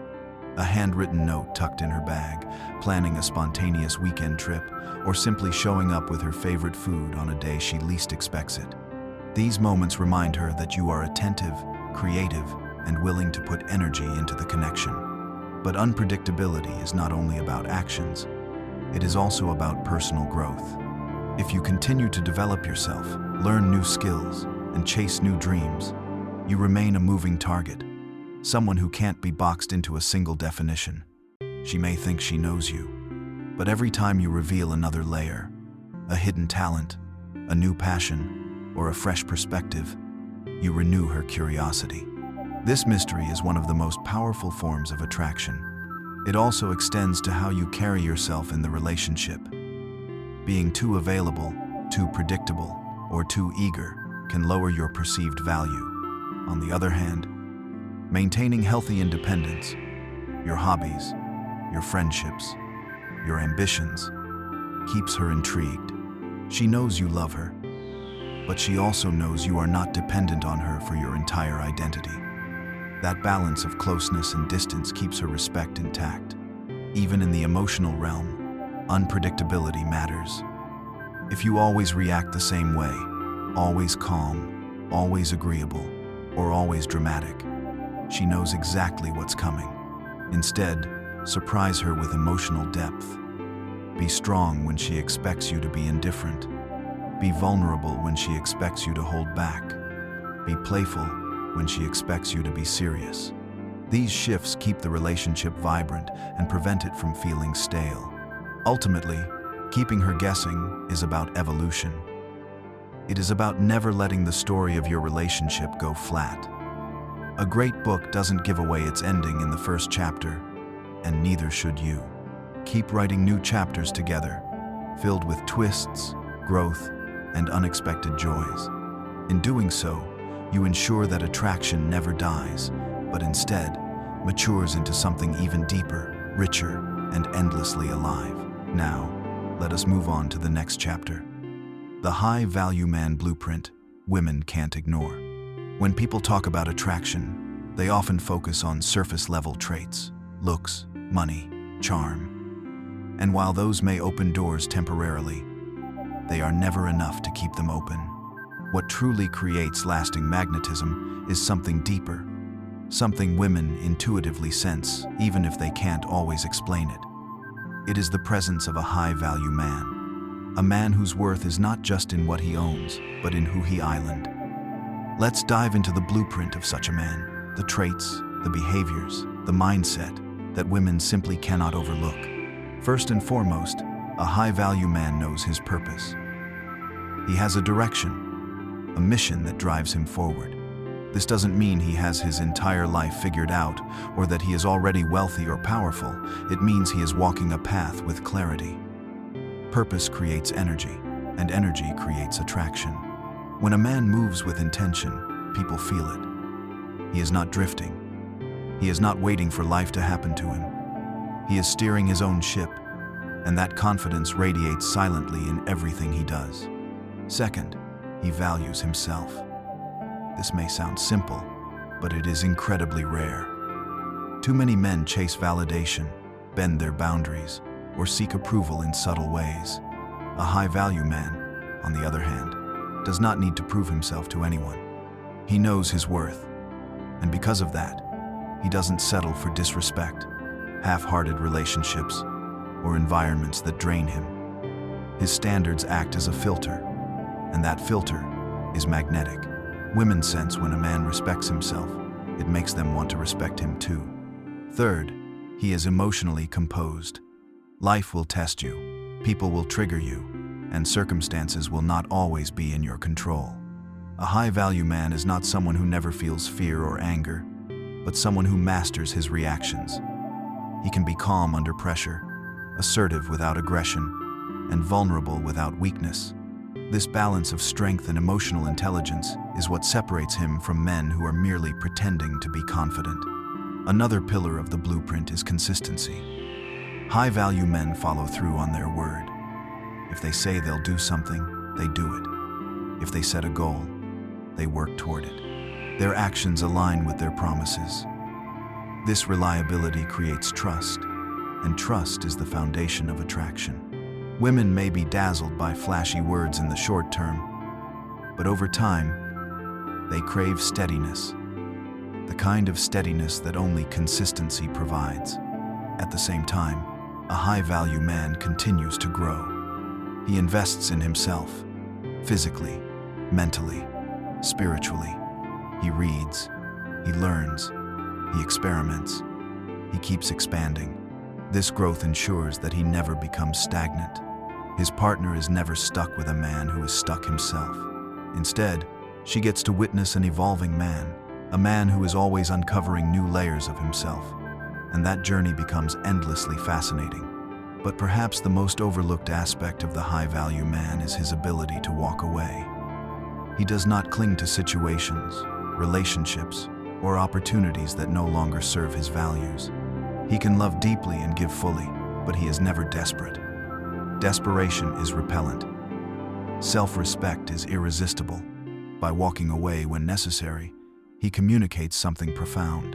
His life is too valuable to waste on what diminishes him.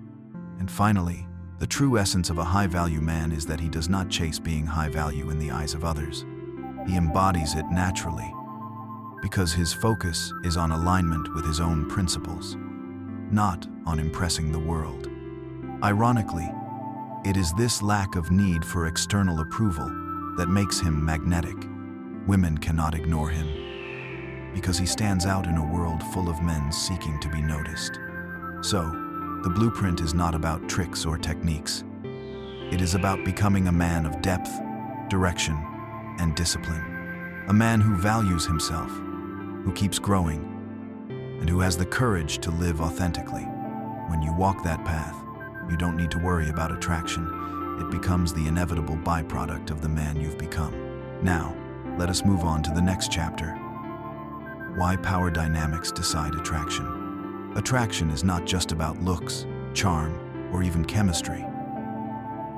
It's about power, not in the sense of domination or control, but in the subtle exchange of who sets the tone, who leads the interaction, and who frames the relationship. Every romantic connection carries its own balance of power, and often, the side that holds more of it becomes the more desired. Think of it this way. If you're always the one chasing, agreeing, and bending, you automatically position yourself as the one with less power. And in human psychology, the one with less power often feels like they're trying to earn what the other is giving freely. That imbalance reduces your perceived value. But let's clarify something. Power in attraction is not about manipulation or force. It's about presence. A man who knows his worth, who doesn't overinvest, who sets boundaries and respects himself, naturally holds power. He doesn't beg for attention, he doesn't over-explain, and he doesn't tolerate behavior that disrespects him. By doing this, he silently communicates, "I am valuable. You need to meet me at my level." That frame immediately shifts how a woman sees him. Suddenly, he's not just another guy. He's someone who carries gravity.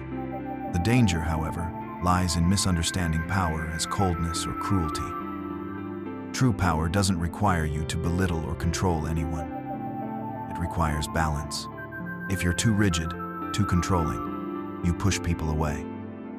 If you're too soft, too accommodating, you lose respect. The sweet spot is where you can be firm yet kind, confident yet humble, leading yet listening.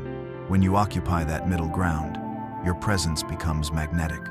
Consider relationships that last. At their core, both people understand the unspoken dance of power dynamics. Sometimes one leads, sometimes the other. But neither becomes completely submissive nor completely dominant. Attraction thrives in tension, the slight push-pull, the give and take. If one side gives away all their power, the tension dissolves, and with it, desire. So, the next time you're interacting with someone you're interested in, pause and ask yourself, who holds the frame right now? Are you trying to win her approval, or is she trying to win yours? Are you bending your values for validation, or standing firm in who you are? Power dynamics decide attraction because they reveal who values themselves enough to be pursued, and who is simply chasing shadows. When you master this awareness, you stop playing small, and suddenly, people can't help but see you as someone they don't want to lose. Now, let us move on to the next chapter. The manipulation trap. Playing the game without losing yourself. In the world of attraction, people often treat it like a chessboard. Every move calculated, every response measured, every interaction judged by what it produces. And while strategy has its place, the danger comes when you step so deeply into the game that you lose sight of who you are. This is the manipulation trap. It starts small, pretending you're busier than you are, feigning indifference when you actually care, or saying things just to provoke a reaction. At first, it might even work. She might lean in, test harder, or get more intrigued. But if you keep playing only from a manipulative space, you end up building a false version of yourself, one that cannot sustain attraction in the long run. Why? Because manipulation always backfires. The truth has a way of revealing itself. If you make her feel jealous just to get validation, eventually she'll sense the insecurity behind it. If you constantly pull away to gain power, eventually she'll stop chasing and leave. And if you're wearing a mask the entire time, the moment you drop it, she realizes the man she was drawn to never really existed. That collapse is devastating, not just for her, but for you too. The real secret is not to avoid all games. Because yes, attraction naturally includes play, tension, and challenge. But to play in a way that still reflects your authentic self. The difference between manipulation and mastery is intent. Manipulation is about control. I need to make her feel this so I can get what I want. Mastery is about clarity. I know my value. I enjoy this dance, but I don't need to lose myself in it. One corrodes your soul. The other builds your presence. So how do you stay out of the trap? By remembering your core principles. Never compromise your self-respect just to keep her interest. Never create lies that you cannot maintain. Never overthink to the point that every word feels like a calculated move. Instead, lean into authenticity. Tease her because it's fun, not because you're scared of losing her. Set boundaries because they protect your peace, not because you want to prove dominance. Walk away if something feels wrong, even if you know it costs you the moment. In the end, manipulation promises quick results but weak foundations. Real confidence, on the other hand, may feel slower, but it builds connections that last because they're rooted in truth. Attraction isn't about tricking someone into wanting you. It's about showing up fully so the right person can see you for who you really are. If you play the game without losing yourself, you never have to worry about who's winning because you've already chosen authenticity over illusion. Now, let us move on to the next chapter. How to spot when she's playing you first. Attraction is often described as a dance, but sometimes it's less of a dance and more of a battlefield. Just as men can fall into the manipulation trap, women can play games too. And if you don't recognize the signs early, you'll find yourself being strung along, drained of energy, and questioning your own worth. Learning how to spot when she's playing you isn't about becoming paranoid. It's about sharpening your awareness so you can protect your energy, time, and heart. The first red flag is inconsistency. One day, she's deeply affectionate, telling you how much she enjoys being with you. The next, she goes cold, distant, or even ignores you. This hot and cold cycle is not always accidental. Often, it's a deliberate tactic to keep you chasing.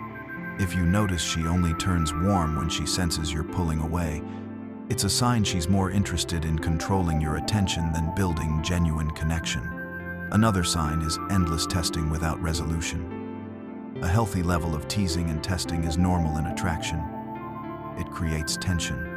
But when she constantly pushes your boundaries, criticizes you in subtle ways, or keeps moving the goalpost of what she needs from you, it's no longer about attraction, it's about control. If every test feels like a trap, you're not in a partnership, you're in a power struggle. Pay attention also to how she invests. Is she giving back energy, time, and respect? Or are you the one always initiating, planning, and chasing? A woman who is genuinely interested will naturally contribute to the flow of the relationship, even if in small ways. But if she keeps you hooked by dangling just enough attention while you carry the weight, she's playing the game to her advantage. The deeper layer of awareness is emotional honesty. A woman who's playing you will avoid direct conversations about commitment, intentions, or feelings. She thrives on vagueness, keeping you in limbo so you keep chasing clarity. If every attempt at an honest talk ends with excuses, deflections, or emotional smokescreens, you're not confused because you're needy. You're confused because she's making sure you stay confused. So what's the solution? Detachment. Not emotional coldness, but the confidence to say, I don't chase games. I only invest where energy is reciprocated. When you hold this frame, the women who are playing you will quickly reveal themselves, because they cannot survive without control. They'll either step up or vanish, and either way, you win. In the end, spotting when she's playing you is about valuing your own clarity over the thrill of the chase.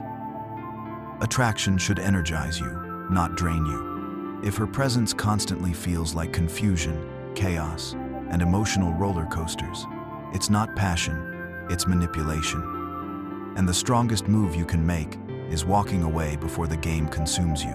Now, let us move on to the next chapter. Why being hard to read creates obsession. Human psychology is wired to crave what it cannot fully understand. When everything is laid bare, when every emotion and intention is predictable, desire begins to fade. Mystery fuels attraction like oxygen fuels fire. This is why being hard to read, without being dishonest, creates an irresistible pull that keeps her coming back for more. Think about it. The brain is addicted to puzzles. When she can't quite figure you out, when she wonders, what's he thinking? What's he really feeling? Where does he stand? Her mind keeps circling back to you. You occupy her mental space not because you forced yourself there, but because your presence leaves questions unanswered. That uncertainty becomes obsession. Being hard to read doesn't mean playing childish games or withholding basic communication. It means cultivating depth. It means not spilling every detail of your thoughts, emotions, or life experiences on the first date. Instead, you reveal layers slowly, at your own pace, leaving space for curiosity to grow. Another aspect of being unreadable is emotional composure. When you don't react predictably, When you don't get angry at every provocation or overly excited at every compliment, you signal that you are grounded. She cannot easily control your mood or actions, which makes you more intriguing. Predictable reactions equal predictability in attraction. Measured, mysterious reactions equal intrigue and magnetism. Even in a relationship, this principle holds. If you always text back instantly, always reveal every thought, always make yourself available, she begins to feel like she has you figured out. But if sometimes you're unavailable, not as a tactic, but because you genuinely have a life, goals, and passions beyond her, she starts to wonder what you're doing, who you're with, and why she isn't the center of your world at every moment. That wondering is obsession in disguise. But here lies the balance. Being unreadable should not cross into dishonesty or manipulation. If you deliberately lie or pretend, it destroys trust, and without trust, mystery turns into toxicity. The real art is being authentic while not being entirely transparent. Think of yourself as a novel with many chapters. Why let her read the last page on the first night? Let the story unfold. In essence, obsession thrives on uncertainty. The more depth you carry, the more mystery you hold, the more she will lean in, wanting to discover, decode, and understand you. When you master this balance, you stop being just another man in her life. You become the riddle she can't put down. Now, let us move on to the next chapter. The balance of kindness and ruthlessness. Attraction is not built on extremes. A man who is only kind risks being overlooked, taken advantage of, or placed in the dreaded friend zone. On the other hand, a man who is only ruthless comes across as cold, arrogant, and unapproachable. The true power lies in balance, the ability to show warmth and care, while also holding strong boundaries and enforcing respect. This duality creates both safety and excitement, which is exactly what fuels long-term attraction. Kindness, at its core, is about generosity, empathy, and emotional intelligence. Women notice when you hold the door, listen attentively, or remember small details she once mentioned. These gestures communicate that you value her presence and see her as more than just an object of desire. Genuine kindness builds trust. It allows her to relax in your company and feel comfortable opening up. But if kindness becomes overbearing, if you start agreeing to everything, sacrificing your own needs, or tolerating disrespect, it backfires. That's where ruthlessness comes in, not cruelty, not aggression, but the ability to walk away, say no, and enforce your standards. Ruthlessness is when you refuse to entertain games, when you protect your time and energy, and when you make it clear that respect is not negotiable. It is the edge that stops kindness from becoming softness. Women admire men who can be tender yet unshakable, caring yet uncompromising. Consider this. A man who is kind to everyone but spineless in conflict is predictable, and predictability kills attraction. But a man who can laugh with her one moment and firmly call out disrespect the next keeps her engaged. He is safe to trust, but strong enough to lead. That balance makes her feel both cherished and challenged. Two emotions that create deep emotional investment. In relationships, this balance determines longevity. If you're only ruthless, you may win attraction initially, but eventually, she will feel drained and unloved. If you're only kind, you may win her comfort, but you will lose her passion. But when you embody both, when your kindness nurtures her heart and your ruthlessness protects your boundaries, you become irreplaceable. Ultimately, the masculine polarity women crave is not about dominance or submission. It is about being both the shelter and the storm. She wants to know that you can protect her and care for her, but also that you will never bend so far that you break. When you master this balance, you stop being the nice guy she overlooks or the cold man she resents. You become the high-value man she cannot forget. Now, let us move on to the next chapter, social media strategy, controlling digital perception. In today's world, attraction doesn't just happen in person. It lives and breathes on screens. Your social media presence is often the first impression someone gets of you, and whether you realize it or not, every photo, every caption, every story is shaping how others perceive your value. That's why controlling your digital perception isn't about showing off. It's about strategic influence. Think about it. When a woman checks your profile, she's subconsciously scanning for signals of confidence, lifestyle, and social proof. If all she sees are blurry selfies, random memes, and late-night rants, she instantly assumes your life lacks direction. On the other hand, if she sees clean, well-lit photos, snapshots of you pursuing passions, traveling, staying fit, or enjoying time with friends, she reads you as someone high value. She doesn't need you to be a celebrity. She just needs to see consistency, confidence, and purpose. Social media is not about quantity, it's about curation. One strong photo of you doing something meaningful says more than 20 staged shots flexing in the mirror. The secret is subtlety. Post less, but with impact. Show enough to spark curiosity, but never everything. This leaves space for mystery, which is one of the strongest psychological triggers of attraction. If she can scroll your feed and instantly know your entire life story, the chase is over before it begins. Control also means eliminating the noise. Don't overshare personal drama, don't complain online, and don't flood your feed with low-quality content. Every piece of content should align with the image you want to project. Are you disciplined? Are you adventurous? Are you ambitious? Your profile should answer those questions without you ever having to say a word. Then comes engagement. High-value men don't chase likes. They let their content pull interest in naturally. That means no desperate captions fishing for validation, no over-commenting on her posts, and no digital clinginess. Instead, you engage sparingly but with confidence. A well-timed comment, a thoughtful reply, or even silence can speak louder than constant digital noise. Social media also extends beyond attraction. It creates leverage. When other people admire, respect, or interact with your posts, it shows social proof. Women subconsciously interpret this as a sign of value. If others find you interesting, her brain automatically assumes you must be worth more attention. This is how digital perception translates into real-world attraction. The truth is, women today are highly attuned to social signals online. Your digital footprint either builds intrigue or destroys it. If you control it with discipline, you don't just look like another guy. You look like a man with vision, a man who is in demand, and a man who knows his worth. And in the silent but powerful world of social media, that perception is often the difference between being ignored and being unforgettable. Now, let us move on to the next chapter.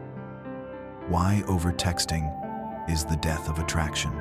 In the age of instant communication, texting feels like the easiest way to stay connected.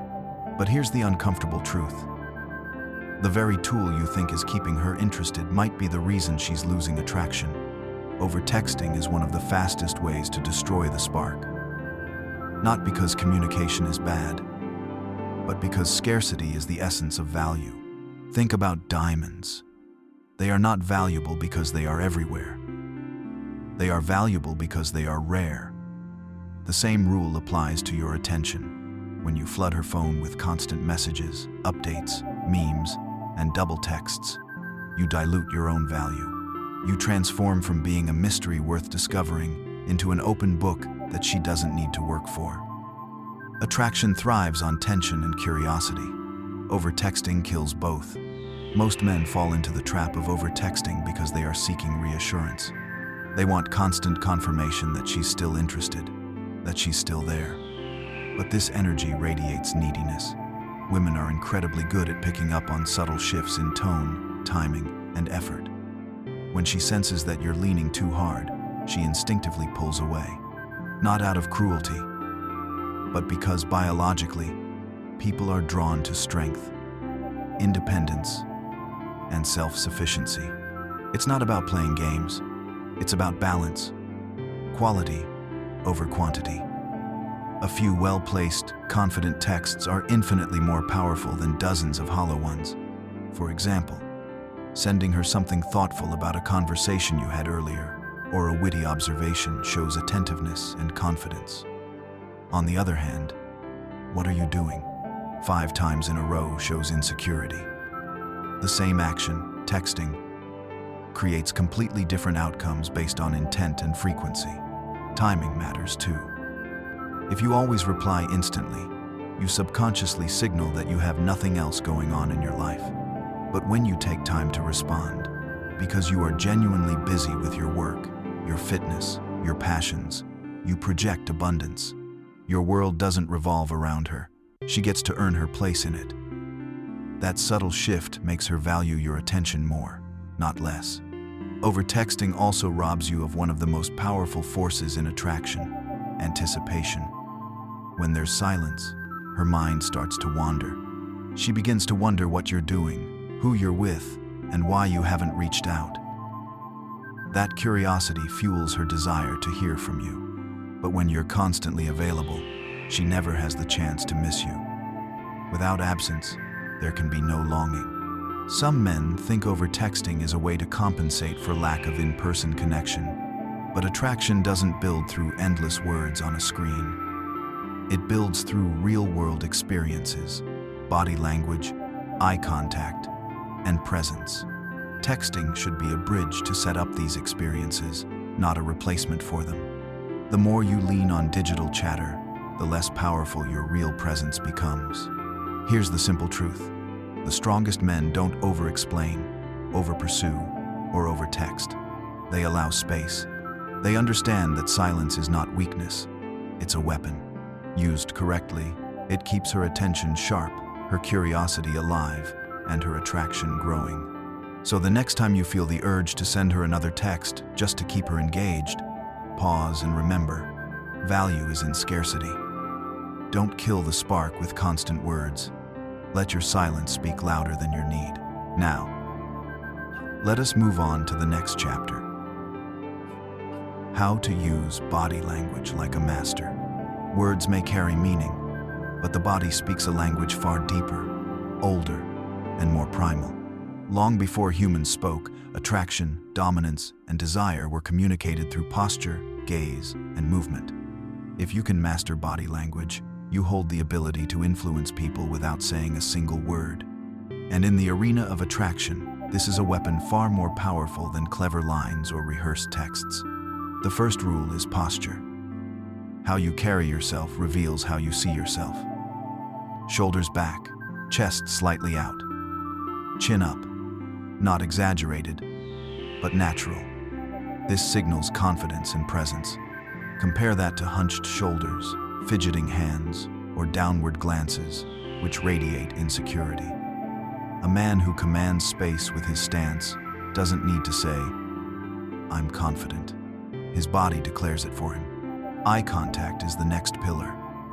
Locking eyes with someone creates tension, intimacy, and intensity. But there's a difference between holding eye contact with calm power and staring with nervous desperation. The first creates magnetism. The second repels.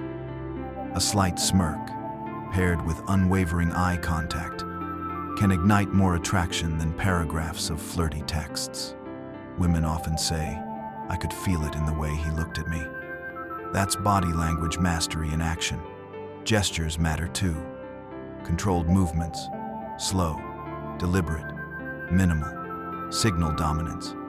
Rapid hand motions, restless legs, or excessive nodding signal submission or nervousness.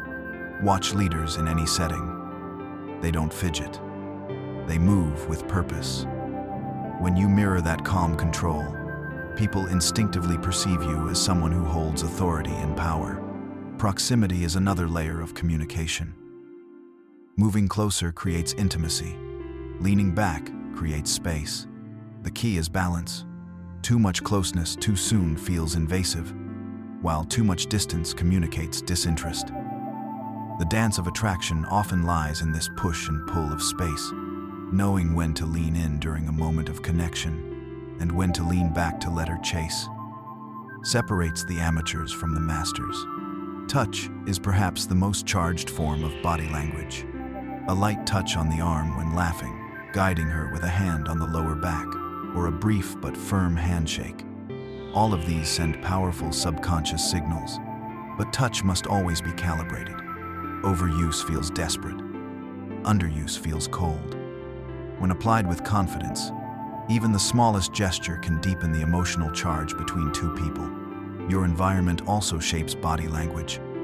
Imagine walking into a room. Do you scan nervously, trying not to draw attention? Or do you move as if the space already belongs to you? Mastery means commanding not just your body, but the entire atmosphere around you. Sit comfortably, take your time, and allow silence to settle without rushing to fill it. That calm energy makes others lean into your presence. Perhaps the most important aspect of body language is congruence. If your words say one thing but your body another, people will always believe the body. Confidence must not only be spoken, it must be embodied. Attraction is felt in how you are, not in what you say. So, learn to walk with intention. Hold your gaze with certainty. Move with calm control. Command space without apology, because when your body radiates mastery, you won't need to convince anyone of your value. They'll feel it before you ever open your mouth. Now, let us move on to the next chapter, the right way to handle rejection like a winner. Rejection is one of the most feared experiences in human interaction. It bruises the ego, shakes confidence, and often makes people question their worth. But here lies the truth. Rejection is not the end of the game, but part of the process. Every powerful man, every successful leader, every magnetic individual you admire has been rejected, often more times than you can imagine. The difference is not in avoiding rejection, but in how you respond to it. The weak man crumbles. He begs for validation, asks why, and spirals into self-doubt. This makes him less attractive, less powerful, and less in control. The strong man, on the other hand, accepts rejection with composure, dignity, and even gratitude. He understands that attraction is not universal. One woman's no doesn't define his worth. Instead of shrinking, he uses rejection as fuel, a chance to sharpen his presence, refine his approach, and expand his strength. When you handle rejection like a winner, you never take it personally. Imagine a door closing in your face, not because you are unworthy, but because it wasn't your door to begin with. Winners know that rejection is redirection. Each no moves you closer to a yes that aligns with who you truly are and what you genuinely deserve. This shift in perspective is everything. It keeps you grounded and makes you untouchable to disappointment. Body language again plays a role. A man who reacts to rejection with slumped shoulders, downcast eyes, and sulking energy reinforces the pain. But one who smiles lightly, maintains posture, and says something as simple as, "All good, take care," leaves a lasting impression of strength. Many times, women rethink their decision not because of what you said before, but because of how you carried yourself after. There's also a strategic benefit to handling rejection with grace. People talk, people observe, and reputation spreads. If you are known as someone who doesn't lash out, doesn't sulk, and doesn't crumble, your social value rises.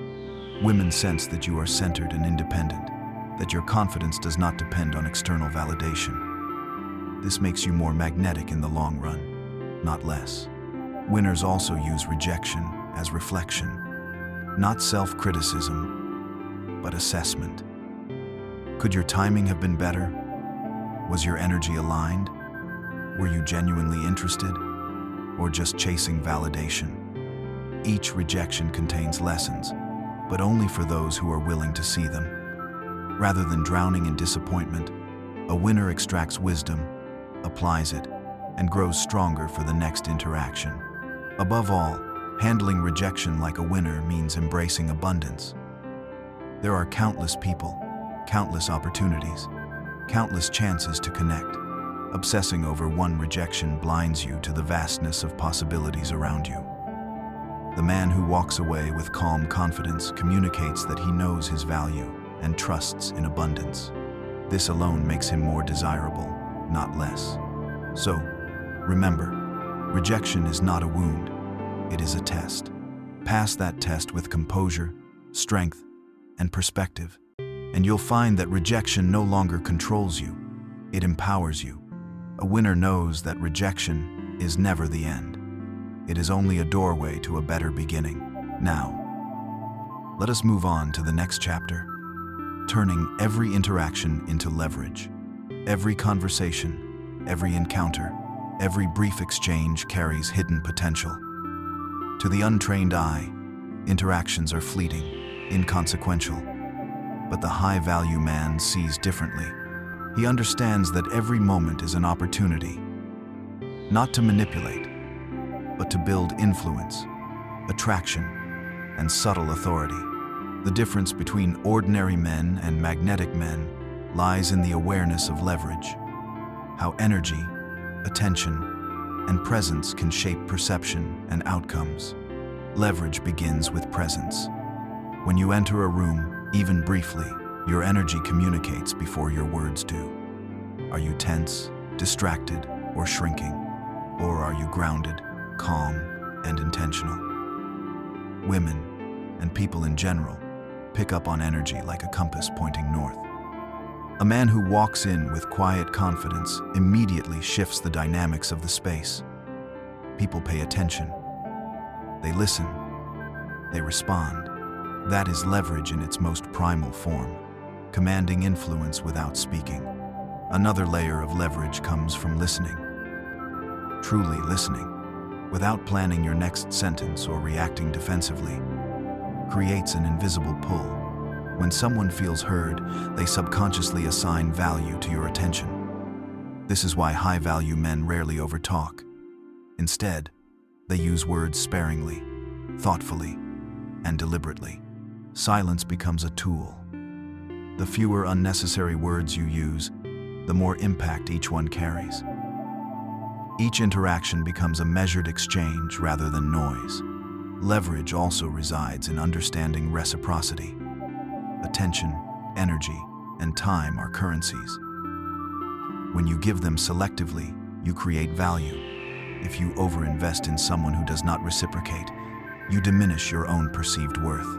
But if you invest wisely, matching effort with genuine interest, setting boundaries, and subtly rewarding engagement, you maintain control of the emotional economy.